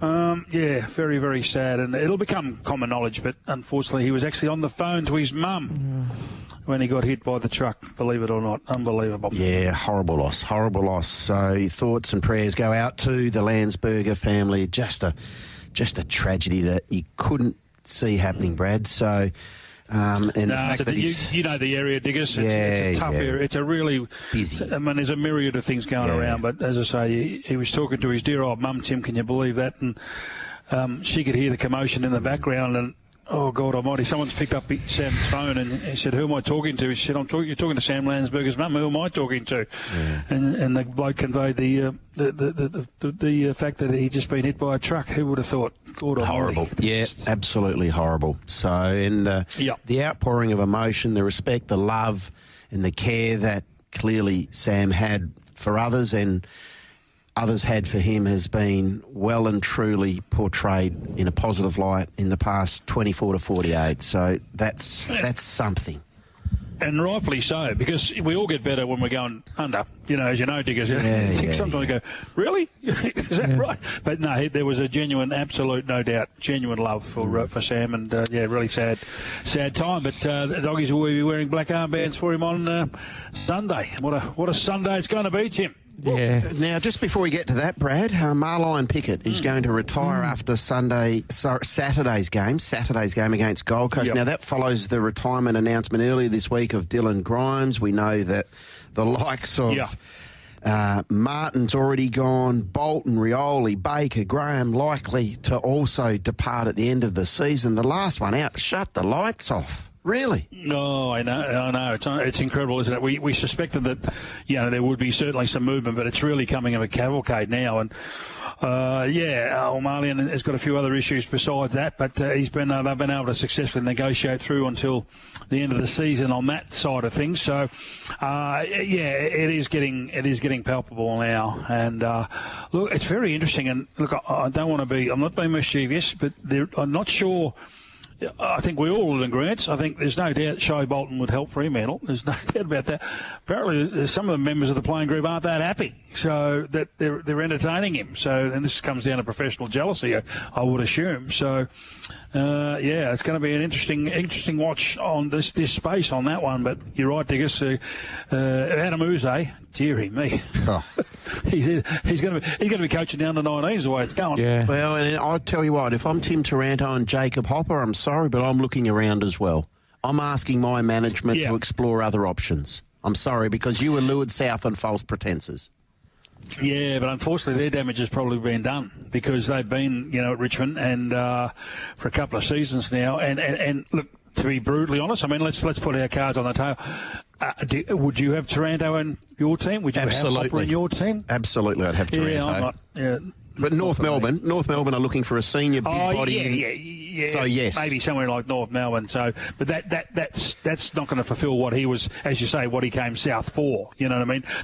North Melbourne is still a long way off. Whereas he thought that, as you say, he was basically seduced by coming down with a view to being at a team that was in the window to try and win a flag or certainly play finals. And they're further away than North Melbourne now. They are. Yeah. Anyway.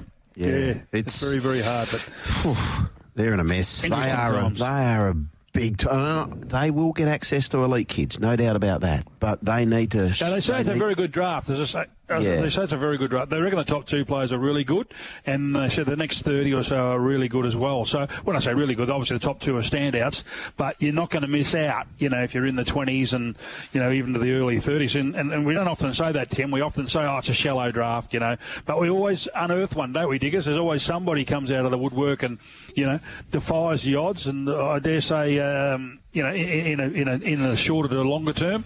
So it's a pretty handy draft to be for Richmond to be going into if they want to build from the bottom up. Now, Diggers, go on. Well, we talk about football clubs being the sum of all parts, Tim. Now it's over to the recruiting staff, list management team, recruiting staff. Go shoot the lights out. This is what you're employed to do. Get it right. And if you get it right in time, we will get it right on field, and hopefully they can build that club to be great again. And no surprise, Graham Wright's left Collingwood. So, they're not in a great space at the moment either. So there's a lot to look at, isn't there? We're going to have a fantastic silly season, Tim, for the listeners over the next few months, that's for sure. Yeah, we'll have a bit of fun watching along. Now, Brad and Diggers, we haven't spoken too much, but Damien Barrett has penned a story on the AFL website regarding Dean Cox, and it may not be all done yet. Do you think you could see a world, Brad, where Dean Cox is still the coach of the West Coast Eagles? Oh, look, I think we've suggested this some time ago, didn't we, Digger? I said, look, we said that they would revisit, some of the key personnel that they require. You're talking about Jamie Graham at Fremantle.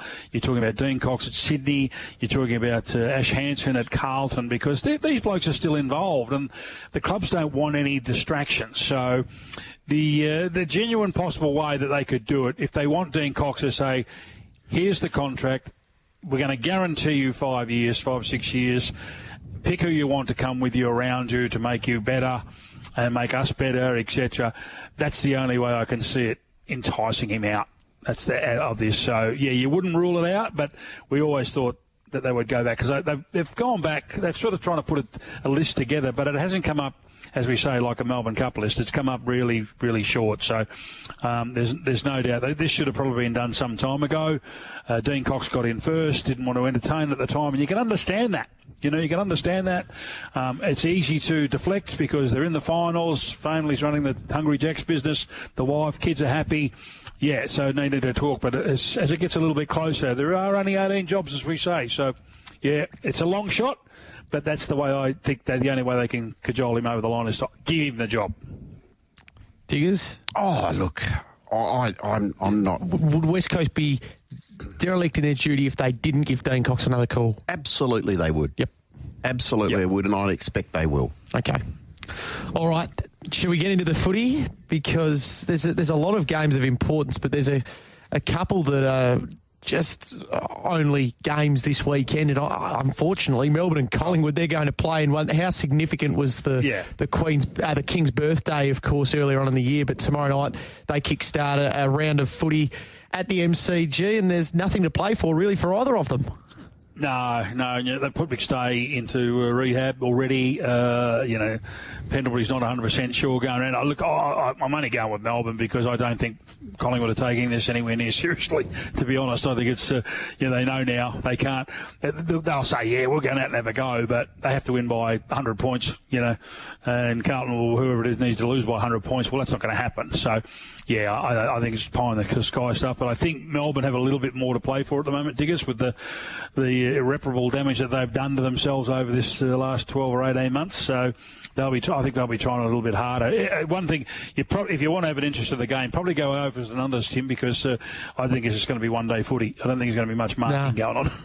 I can see this being a real free-flowing game. And you know what? I hope Simon Goodwin does that again and cuts the ribbons and see if they can score 17, 18 goals. Well, I'm surprised Collingwood are favourites. I really am. I mean, yeah, if it meant something, no doubt. Collingwood are a better side and would win 9 times out of 10, but you're talking about a dead rubber, and that's what I'm saying. I'm just not sure everyone's got their heart in it, to be honest. Nick Dacos will, because he's vying with Cripps and a couple of others, to win a Brownlow medal. So, he always gives his best every time he goes out.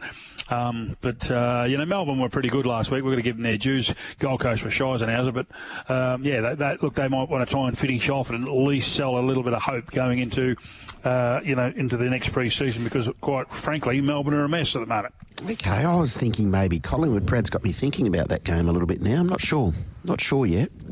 I'll go Melbourne. No Pendlebury as well. No Pendles. He misses as well. So. No McStay. I'll go Melbourne too. There you go. Okay. I'll throw it out there, and Dacos to $2. Well, let's have a look at $2.20 this morning. Let's see what they start tomorrow night. By the time it comes around, I'll check it out with Marty on the drive show when we get tomorrow night. Now, the second game of the round sees Geelong hosting West Coast down the highway. It still is one of the hardest grounds to win at when you are a developing team or a team that isn't competitive on a regular basis. West Coast have found that out along the way. I would have thought the line here at 50.5 is covered by Geelong, Brad. Yeah, they are. Look, I think there's no doubt. This is the only relevant game on Saturday, and I think Geelong need to win by.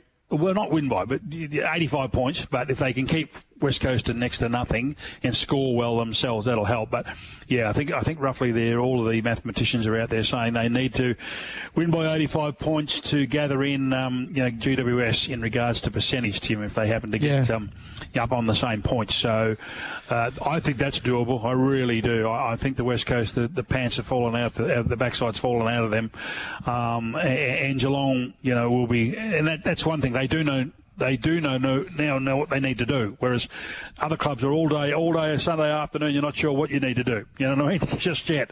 So, I think Geelong can win, and they'll win handsomely. They're 50.5. I think they'll cover that. Yeah, he tipped Geelong. Just on last night, David King said on AFL 360, he said, let's celebrate this weekend because he feels that this is a straight set side written all over them, Geelong, this year. Straight set? He said a straight setter. Did he really? Yep.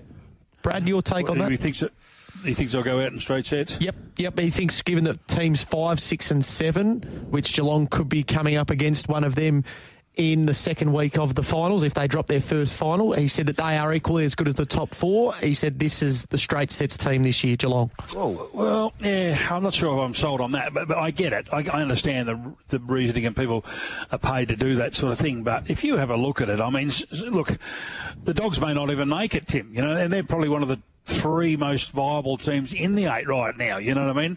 Hawthorn only have to trip over once and they could go out, Brisbane aren't what we thought they were. So it's a process of elimination, isn't it? And I think we all got the fears for Port Adelaide, don't we? I mean, like we think they could go out in straight sets. Someone's got to stand up. So why can't it be Geelong? We don't know yet. I mean, if they do finish 4th, well, they're on their way probably to Sydney, and you wouldn't say no up there.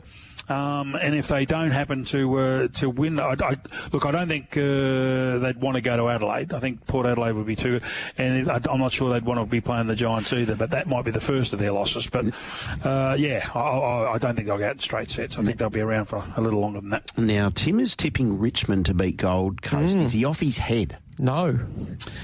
No, he's not. I mean, but $2.50 to find out. It's sort of, again, I just think just go the points over and unders in these games because of the fact that you're just not sure. They're like a box of chocolates. The old, Forrest Gump, Gold Coast, but he'll have them jumping. There's no doubt about that. But you're right, Tim. I mean, Richmond might win a game somewhere on the line, but I think too many of them have checked out. So how can you want to be borrowing someone else's money to back up? I'll tell you what, if you're Damien Hardwick and you're the Gold Coast Suns, don't go down there and finish the season, this first season on his watch, getting beaten by the bottom side and underachieving yet again as a football club. It's a big game for Gold Coast.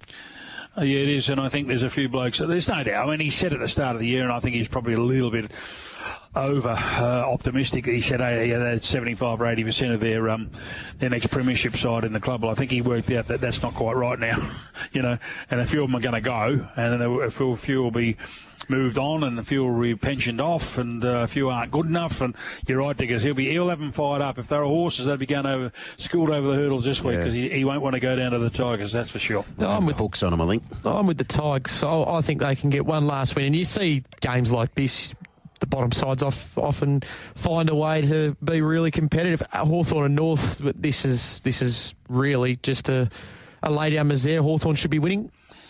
Yeah, Hawthorn, they'll win this, and they're playing the best footy as good as anybody at the moment. They're dangerous, as we know. In North Melbourne, you could just see them playing my boys. They were competitive for a little bit last week, and then shut up shop and threw the toys out of the cot. So I don't think it'll be any different down there. Okay, so Brisbane beat Essendon on Saturday night. Is that fair? Yeah, they will. They have to get back on the horse and win strongly. I'm with Brisbane as well, the Dyson-Heppel farewell match. Now, the only interest in this game is we watch selection tonight for Sydney against Adelaide, and if they do rest 2 or 3 players, and maybe even one to keep an eye on the late outs as well, Brad. Yeah, look, I still think that Sydney, I mean, they'll play. I know just how he thinks, John Longmire, and if he thinks they're ready to play, they'll play, but not a couple of them have already been ruled out. They've got time up their sleeve, class acts, so I get that. But no, I think if they're fit enough to play, he'll play them, and I think Sydney win this. And of course, Rochelle finds himself, by the sound of things, out of the Adelaide lineup, and but they'll be trying their heart out as they always do, Adelaide. But I think Sydney too good there. Just have to make sure they get into the winning mode. You've got to practice winning sometimes. Yep. I'm with the Swans as well. We get to Sunday now, the good part of the weekend. This is the steak inside the sandwich, the good part. It's the Doggies and the Giants, first and foremost in Ballarat. Gee, a few outs for the Doggies, but do you think they'll be winning, Brad? Yeah, I do. Look, I've always been quietly confident about this game all the way through, and it's panned out pretty well. And we're playing the numbers game. Giants have been magnificent. They've won 7 in a row. I dare say that Jesse Hogan going to win the Coleman medal, but he's been beneficiaring by the team's playing the wrong matchup on him. And look, Liam Jones will go to him. He's a terrific player, Jesse, at the moment. So you don't risk anything. You don't go with Buku Kamas. You don't go with O'Donnell. You go with your best defender, and that's Liam Jones. And I think he can do the job on him, sit on him. That allows the other two to play on the lesser lights, Cadman and Co. But the midfielders, it should be a terrific clash, there's no doubt. Pay a lot of attention to Whitfield coming off a half-back flank. Yeah, the Giants did beat them there last year, but the Dogs early in the year went up to the Giants Stadium and in the wet and got it done there. It won't be wet weather. No, I'm quietly confident. And look, it'll be unfortunate, but if they didn't make it, but this is what it's all about. This is an elimination final. And if you don't beat the Giants, well, you don't probably. You probably don't deserve to be there because you're playing at your second home ground. And, it'll be disappointing to win 13 games and not make it. But I think they'll be winning and hold on to 6th spot. I'm with the Giants. I think they'll cause the boil over and give Fremantle a sniff later on in the afternoon. What's more important in the context of the season, the Doggies playing to get in the finals or the Giants playing for a top 2 spot? Well, there's no doubt it's a top 2 spot for the Giants, absolutely, 100%. Because if they finish third, they're on their way to probably play Port Adelaide and Adelaide, and that's when you can get derailed. And as I say, we're playing the numbers game a little bit. They're on 7 in a row now. That'd have to take them to 8, and then then they'd have to win 3. That's 11 in a row to win the flag. It's not going to be easy, you know what I mean? So, but there are so many different permutations in this last round. I mean, the Giants could win, St Kilda could win, and Fremantle could win, and everyone could be happy. Carlton will miss out. So there is a little small safety net for the Dogs, but they won't want to take that. They want to make sure they win and win well. Are you with the Dogs? I am, Tim. All right. I am indeed. The middle game Sunday arvo is Carlton and St Kilda. Brad, this is a massive game. Yeah, it is. And look, Carlton were fabulous last week. St Kilda going okay, and the worry for me, Diggers, is at Marvel, under the roof. I mean, because Lyon and his game plan can stifle and shut down a lot of the movement of Ed Carlton. I'd rather this game at the MCG for Carlton supporters. But I think under the roof, this is not going to be easy. I'm thinking St Kilda probably win this. But even if Carlton do win, I mean, it takes us well into that last game. But no, I think St Kilda can get the job done. I think people are underestimating what they did to Geelong last week. Bullish Saints here, under the roof, cover the ground really well. I think if they free the ball up, Carlton might not have the wheels to go with them. All right, I'm going with Carlton. I'm going with the Marcus. Let down too, Carlton, after last week, mate. Yeah. Going over your way. No McGovern. That was a big win. I mean, exactly right. Well, that was it. We said that the other day. It was I heard a little bit of whisper there was one of their defenders had gone down. I thought it might have been Wiedering, but it's ended up being McGovern. So as we said, if it wasn't Wiedering, it'd be one of the other ones, and it's ended up being him. So yeah, it's not easy. And even if they do get a couple back, Tiggers, on with you. I think they're going to be a little bit underdone.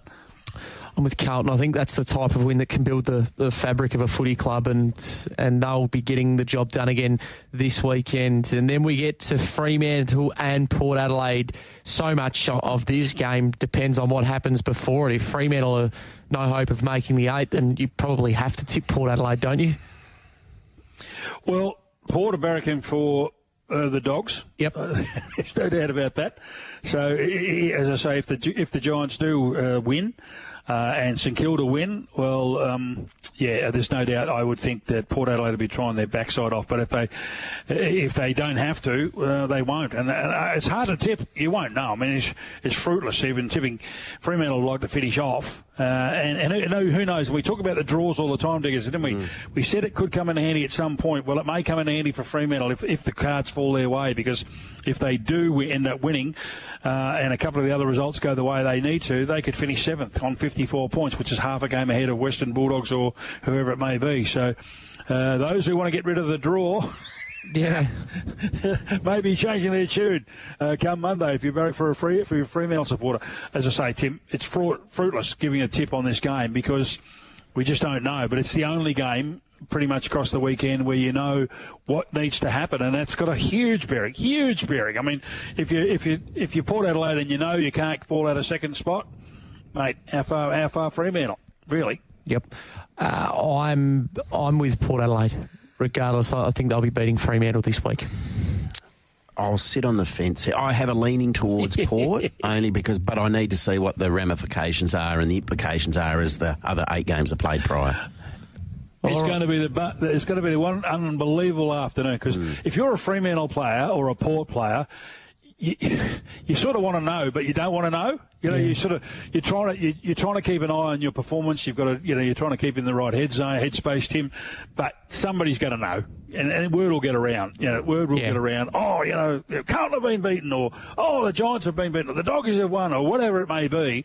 It's going to be a hard decision to not hear along the way. So good luck to Fremantle and Port in that regard. All right, Brad, as always, this segment thanks to Mort's and the Nude Nut.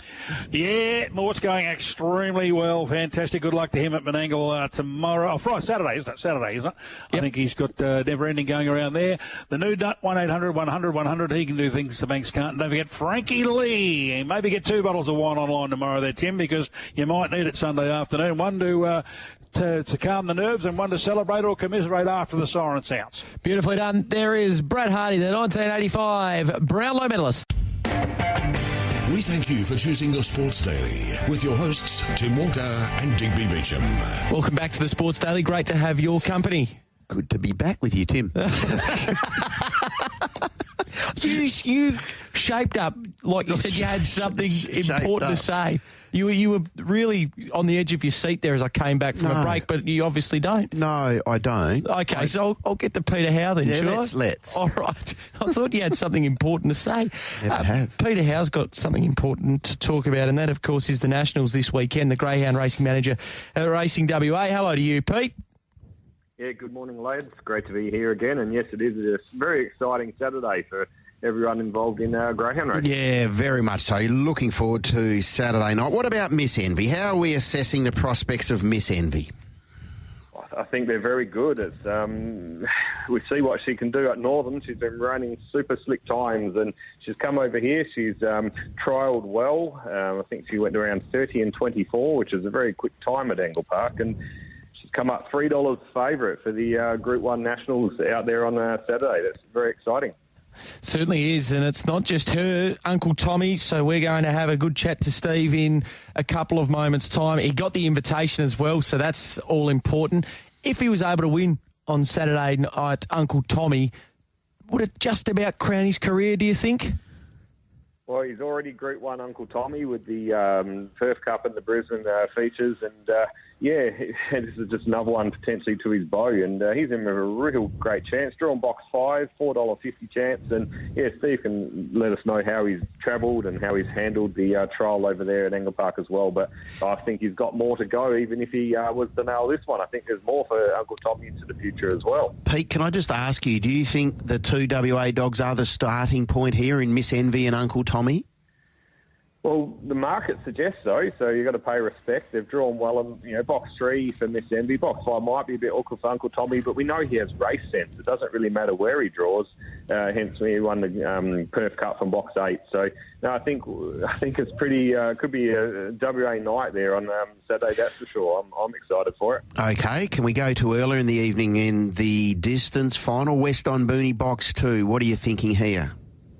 Yeah, West on Booney's obviously resumed. He certainly will have needed that race up at Northern a couple of weeks back, so hopefully he is trained on well, and we know what he can do. He's had Group 1 success in the Galaxy. He's coming up against a few heavyweights there. Aunt Virginia's pretty handy, and Valpolicella, we all know its staying credentials. Very open race. I certainly think West on Booney is within a solid each-way price at $6, and I think that is probably where he might be. I don't know if he can maybe win the race, but I hope he runs very good, placing and finish high up in the order. All right, and we're not without feature racing here in the West on the weekend. Yeah, once all those national races are all wrapped up, we've got a pretty exciting Peter Thomas final on Saturday night. Being a WA-bred race, you would expect to see some David Hobby runners, and he has got 5 through to the final. And Crumble Manelli is probably his star. Certainly has come back into a bit of form. It had a bit of a low patch there for a while, but I think he is a very good chance if he can get up on the speed. But the race is very open, and it's not part of the quaddie, but first 4 players, it could be almost, very wide. Play most of them, I would suggest. Terrific. Pete, enjoy the weekend. It's going to be, hopefully, a very successful night for the West Aussies on Saturday over there in SA, and we appreciate your time this morning. Definitely. Let's hope so. Let's hope the WA can fly the flag strong. Beautifully done. There is Peter Howell with us, the Greyhound Racing Manager at Racing WA. All right, we are about to drill even further down on the National Sprint Final on Saturday night because Steve Withers is on the line and ready to talk to us about Uncle Tommy. Steve, a very good morning to you. How you go, guys? Really well, Steve. Thanks so much for your time. What are the confidence levels like ahead of this final on the weekend, given Uncle Tommy has been there and he's done it all previously? Yeah, look, I don't think you'd ever be really confident in a Group 1 race because you're running into quality opposition and dogs that deserve to be here. They've won their way here, but we're in control of our dog and he's going good. He's had a really good trip over. We've had a really good week. He had a great trial around Angle Park and... we're going to try and put our best foot forward. Box 5, thoughts?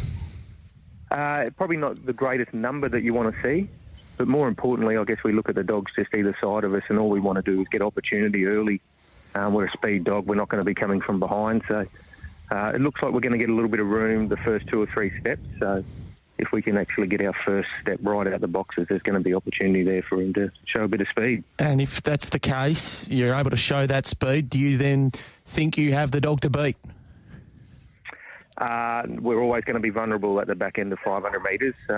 Depends on who gets a clean run in behind us and how clean they get their run. But he's not a powerhouse up the home straight, so we'd certainly be looking. If we happen to get the front, we'd be looking back to see who's tailing in behind us and how dangerous they look. But yeah, he's capable. He's definitely capable. No doubt you've seen a lot of Miss Envy. How do you assess her chances? And is she the logical danger to your bloke? Yeah, look, she had obviously a good trip over here and had a really good look around the track and went well. So I think WA certainly got the strong hand in the race on exposed form. And the last 3 of the last 4 winners have come from WA. And, it looks like we've got an opportunity that if we get a clean run, one of us will have a flag flying again. It's a really good field, obviously, and WA have got the good record, like you mentioned there. He's got a good record too, Uncle Tommy. Do you feel this would be a crowning moment for him if he's successful on Saturday night? It'll be a wonderful opportunity. It'd be a great win if he could pull it off. Interstate wins are really hard to come by. It's hard to travel. You're meeting other dogs on their local deck and meeting dogs from the East Coast. So the Nationals, it's a big race. It hasn't got the big money like the $1 Million Chase or the Melbourne Cup or things like that, but I think it still rates with prestige and, it'll be a very proud moment. So then beyond Saturday night, have you got plans with Uncle Tommy? There's a lot on the calendar. There's a big period back in Perth, down at Mandurah, so there's opportunities there. Depending whether he got a qualification through the Nationals race on Saturday night, the $1 Million Chase becomes an option. Yep.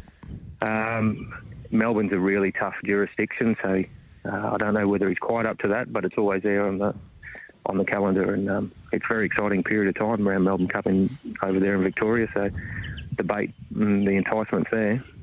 Certainly would be. Well, let's hope that it's a successful Saturday night for WA over there in Adelaide. Enjoy what's going to be a big night of chasing over there, the whole of Australia converging on Adelaide, and we appreciate your time this morning, Steve. Yeah, thanks, guys. Good week. They're doing a good job here. There is Steve Withers talking to us about the Nationals on Saturday night. So races 6 and 8 at Angle Park, and we get to see the sprint, obviously, where we've got a dual representation, Miss Envy and also Uncle Tommy from boxes 3 and 5. That will go at 7:14 here in the West, so looking forward to that. And the distance final to be run at 6:37 over the 730 West on Booney, box 2. All right, let's hope that it is a successful night for the West Aussies. Now, just a couple that are coming through on the Retrovision text line here. Lots that are taking you on Diggers, race 2, number 7. A few that are just coming through regarding some other topics. Last night, this is Jason in Swanview. I was watching the Racing.com coverage of the first night of the Ebor Festival. City of Troy looks like being the next big thing out of Europe, leading all of the way, breaking the track record in the Juddmonte International over the 2,000 metres following on from his Epsom Derby win. Couldn't agree more, Jason. 100% correct. Yeah, and it sparked the conversation, the debate, call it what you will, that maybe, just maybe, City of Troy is the best horse that Aidan O'Brien has trained. Yeah. So given the absolute plethora of iconic horses he's put a bridle on, for him to be put in that company, it is rare air. Now, one of our listeners texting through, are you worried about the fate of Saturday's meeting at Belmont? Is it much the same as last week? Am I worried? Yep. Yes. Okay. Should the Dockers make the top 8, then it has to be classed as a wasted season. Still not convinced Longmuir was the man with that squad. It should be top 4. That's Greg L. No, I don't. I think wasted. Are we saying, so if it's a wasted season, does that mean nothing has been learned? Is that what you're saying? I'm not having a go at Greg L, but is that what we're thinking? I'm probably more inclined to just wait for Sunday. Let's see what happens on Sunday with the other results, and then we can sit down next week in the full light of day, have a look at what Fremantle's season has been. I know that's probably fence-sitting, but I think if they make the finals, then that's a good starting point, given they missed finals last year. Is that too simplistic? Yeah, look, I just think wasted is a strong word to apply to a side who very much were in the goes, and they're not done yet. Yep. They're not done yet. Another one here. Reckon you've got your Carlton tip correct, Tim. I reckon our midfield will dominate the Saints. That's from Slammer. And another one here. This is Brad from Success, a Freo fan. Surely if it's a live rubber come 4 o'clock Sunday and Fremantle have a chance to make finals by beating Port, you would think they would throw the kitchen sink at Port to make the top 8. Hell for leather, leave nothing on the ground or in the coach's box. Would be a huge disappointment if they missed out, and another wasted year. Great show. That's Brad from Success, who is a Freo fan. No, fair call, Brad. Look, unfortunately, though, they're missing some pretty key personnel, like Tracy and Alex Pearce. Yeah. Doesn't get much bigger than that. The bookends. Short break, back with more in a moment. We thank you for choosing the Sports Daily with your hosts, Tim Walker and Digby Beecham. Always a pleasure to end a Thursday morning with this man, Brad McManus, who frames all of the markets. Hello to you, Brad. Hello, Tim. Hello, Diggers. It's been great just to hear all these stadium commercials. It gets you up and about for the season coming. Not far away now, Bradley. Not far away with your myriad of mares. I'm sure you have them booked in, organised. You've done the Nicks. I rely on you for that. No. Now, Bradley, this market for the feature on Saturday, the Idyllic Prince Stakes, it's done a little bit of a switcheroo. It certainly has. Early Search and Rocks $4.60 long gone, now into $3.20. Was shorter at stages and is looking like starting a well-supported favourite, Search and Rocks. Bella Road opened $3.30 out to $4.40 earlier this morning, but some Sharpies have snapped that up as well. That's back into $3.40 now. And they are looking like pairing out at this stage, as much as it's been a bit of a trim-up saloon bar. It's the weight of money certainly for those other 2 horses. All right, that is the feature race there on Saturday afternoon. The Idyllic Prince Stakes, Wait for Age and Search and Rocks, your $3.20 favourite. We get to the top of the program for the 3-year-olds over the 1,200 metres, and there's a lot of excitement around seeing Schmoove Mover, I would think. The $2.45 favourite at the moment, Brad. Yeah, there sure is. Schmoove Mover, named after Diggers Saturday nights, the Hippie Club dance floor, $2.10 out to $2.45, but there's been money there, just the market's merging, so there's going to be plenty of support for this horse, but the starting price is interesting at this stage in regards to other support. Battle Commander up the top there has a little bit of support, and although it's drifting a bit, Soldier of God's getting good each-way support as well. Okay, Brad, this race too, the Graduation 1000, it's not a big field, but it's an intriguing field, and I think it potentially, hopefully, is a good betting race. Yeah, it's a fantastic betting race. We've just got these queries, Diggers, in regards to maybe a few potential non-runners. So it's going to be interesting to see how these scratchings have panned out this morning. I haven't had a close look in regards to today's racing, but at this stage, all the money's for Bravo Centurion, $3.40 into $2.50. Plenty of pros keen. is that a lead that maybe Made in Mexico might be coming out? We're not sure, but there's still been some support for Made in Mexico as well, $3.20 and $2.80, leading on a drift on pretty much every other runner. All right, now there's a good battle for favouritism in race number 3. Brad, who went up favourite, and tell us how things are looking right now. Super Money favourite and still just, but the Pro Money has come in the last 20 minutes for Hemlock Stone, who's $4.20 into $3.20. At this stage, Super Money, but not the strongest of races figures, but punters pretty keen. Hemlock Stone this stage. Are they keen with Watch Me Rock in the 4th? Early days in regards to this market, it hasn't really settled. It's been bits there. Lover Sessions been supported by Eastern States Pros early. Again? Aside from that, straight out too. Not concession. It's yellow card areas, isn't it? There's been a bit of sniffing up the top for Universal Flair, like on a mud track, and on its best form could definitely run a race in this.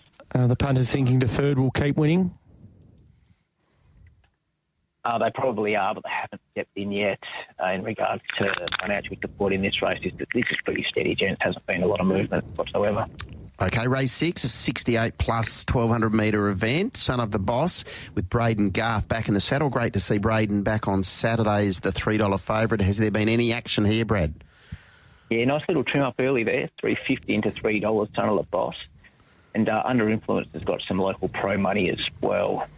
So they're the 2 at this stage. All right, to race number 7 we go, and we get to see So Lucky again here. The $2.75 favourite. What it's the early action telling us here, Brad?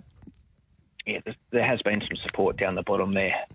So Lucky did sneak out to $3.10 on an early drift and has been supported well back in there. Aside from that, the Invincible Ruby's getting a bit of money out wide, as is Siberian Siren. So leading to a bit of a drift on a cruise to victory. So nice price there for punters if they're keen. Okay, now the final event, we get to see Sensational go around again. William to ride for Grant and Alana, currently $3.50. Are the pros thinking Sensational wins another one?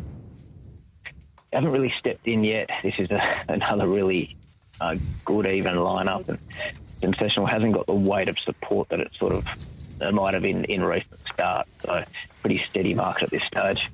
Who has been the best backed horse, Bradley? We'll go with the Taylor stable and Search and Rocks. Right. All right. Very nicely done. Now we get to hear you this afternoon live on Straight Up, which has just revolutionised Straight Up. It was a beast before when it was a recorded podcast. Now it gets its own time live on Tab Radio. That's how big it is. Yeah, speaking of stallions, Marty Young in the studio, just dominating proceedings, and it's some interesting stuff. But without having that dump button, it's concerning times. It's like old Danehill, Marty, isn't he? He's just been around for years. Breed shaper. Yeah, breed shaper. Yes, he is. I'd hate to think what his fee is. It'd be a lot. Yeah. Great to have a chat to you, Brad. Have a wonderful Thursday, and we'll speak to you again in 7 days. Cheers, gents. You win some, you lose more. For free and confidential support, visit gamblinghelpline.org.au.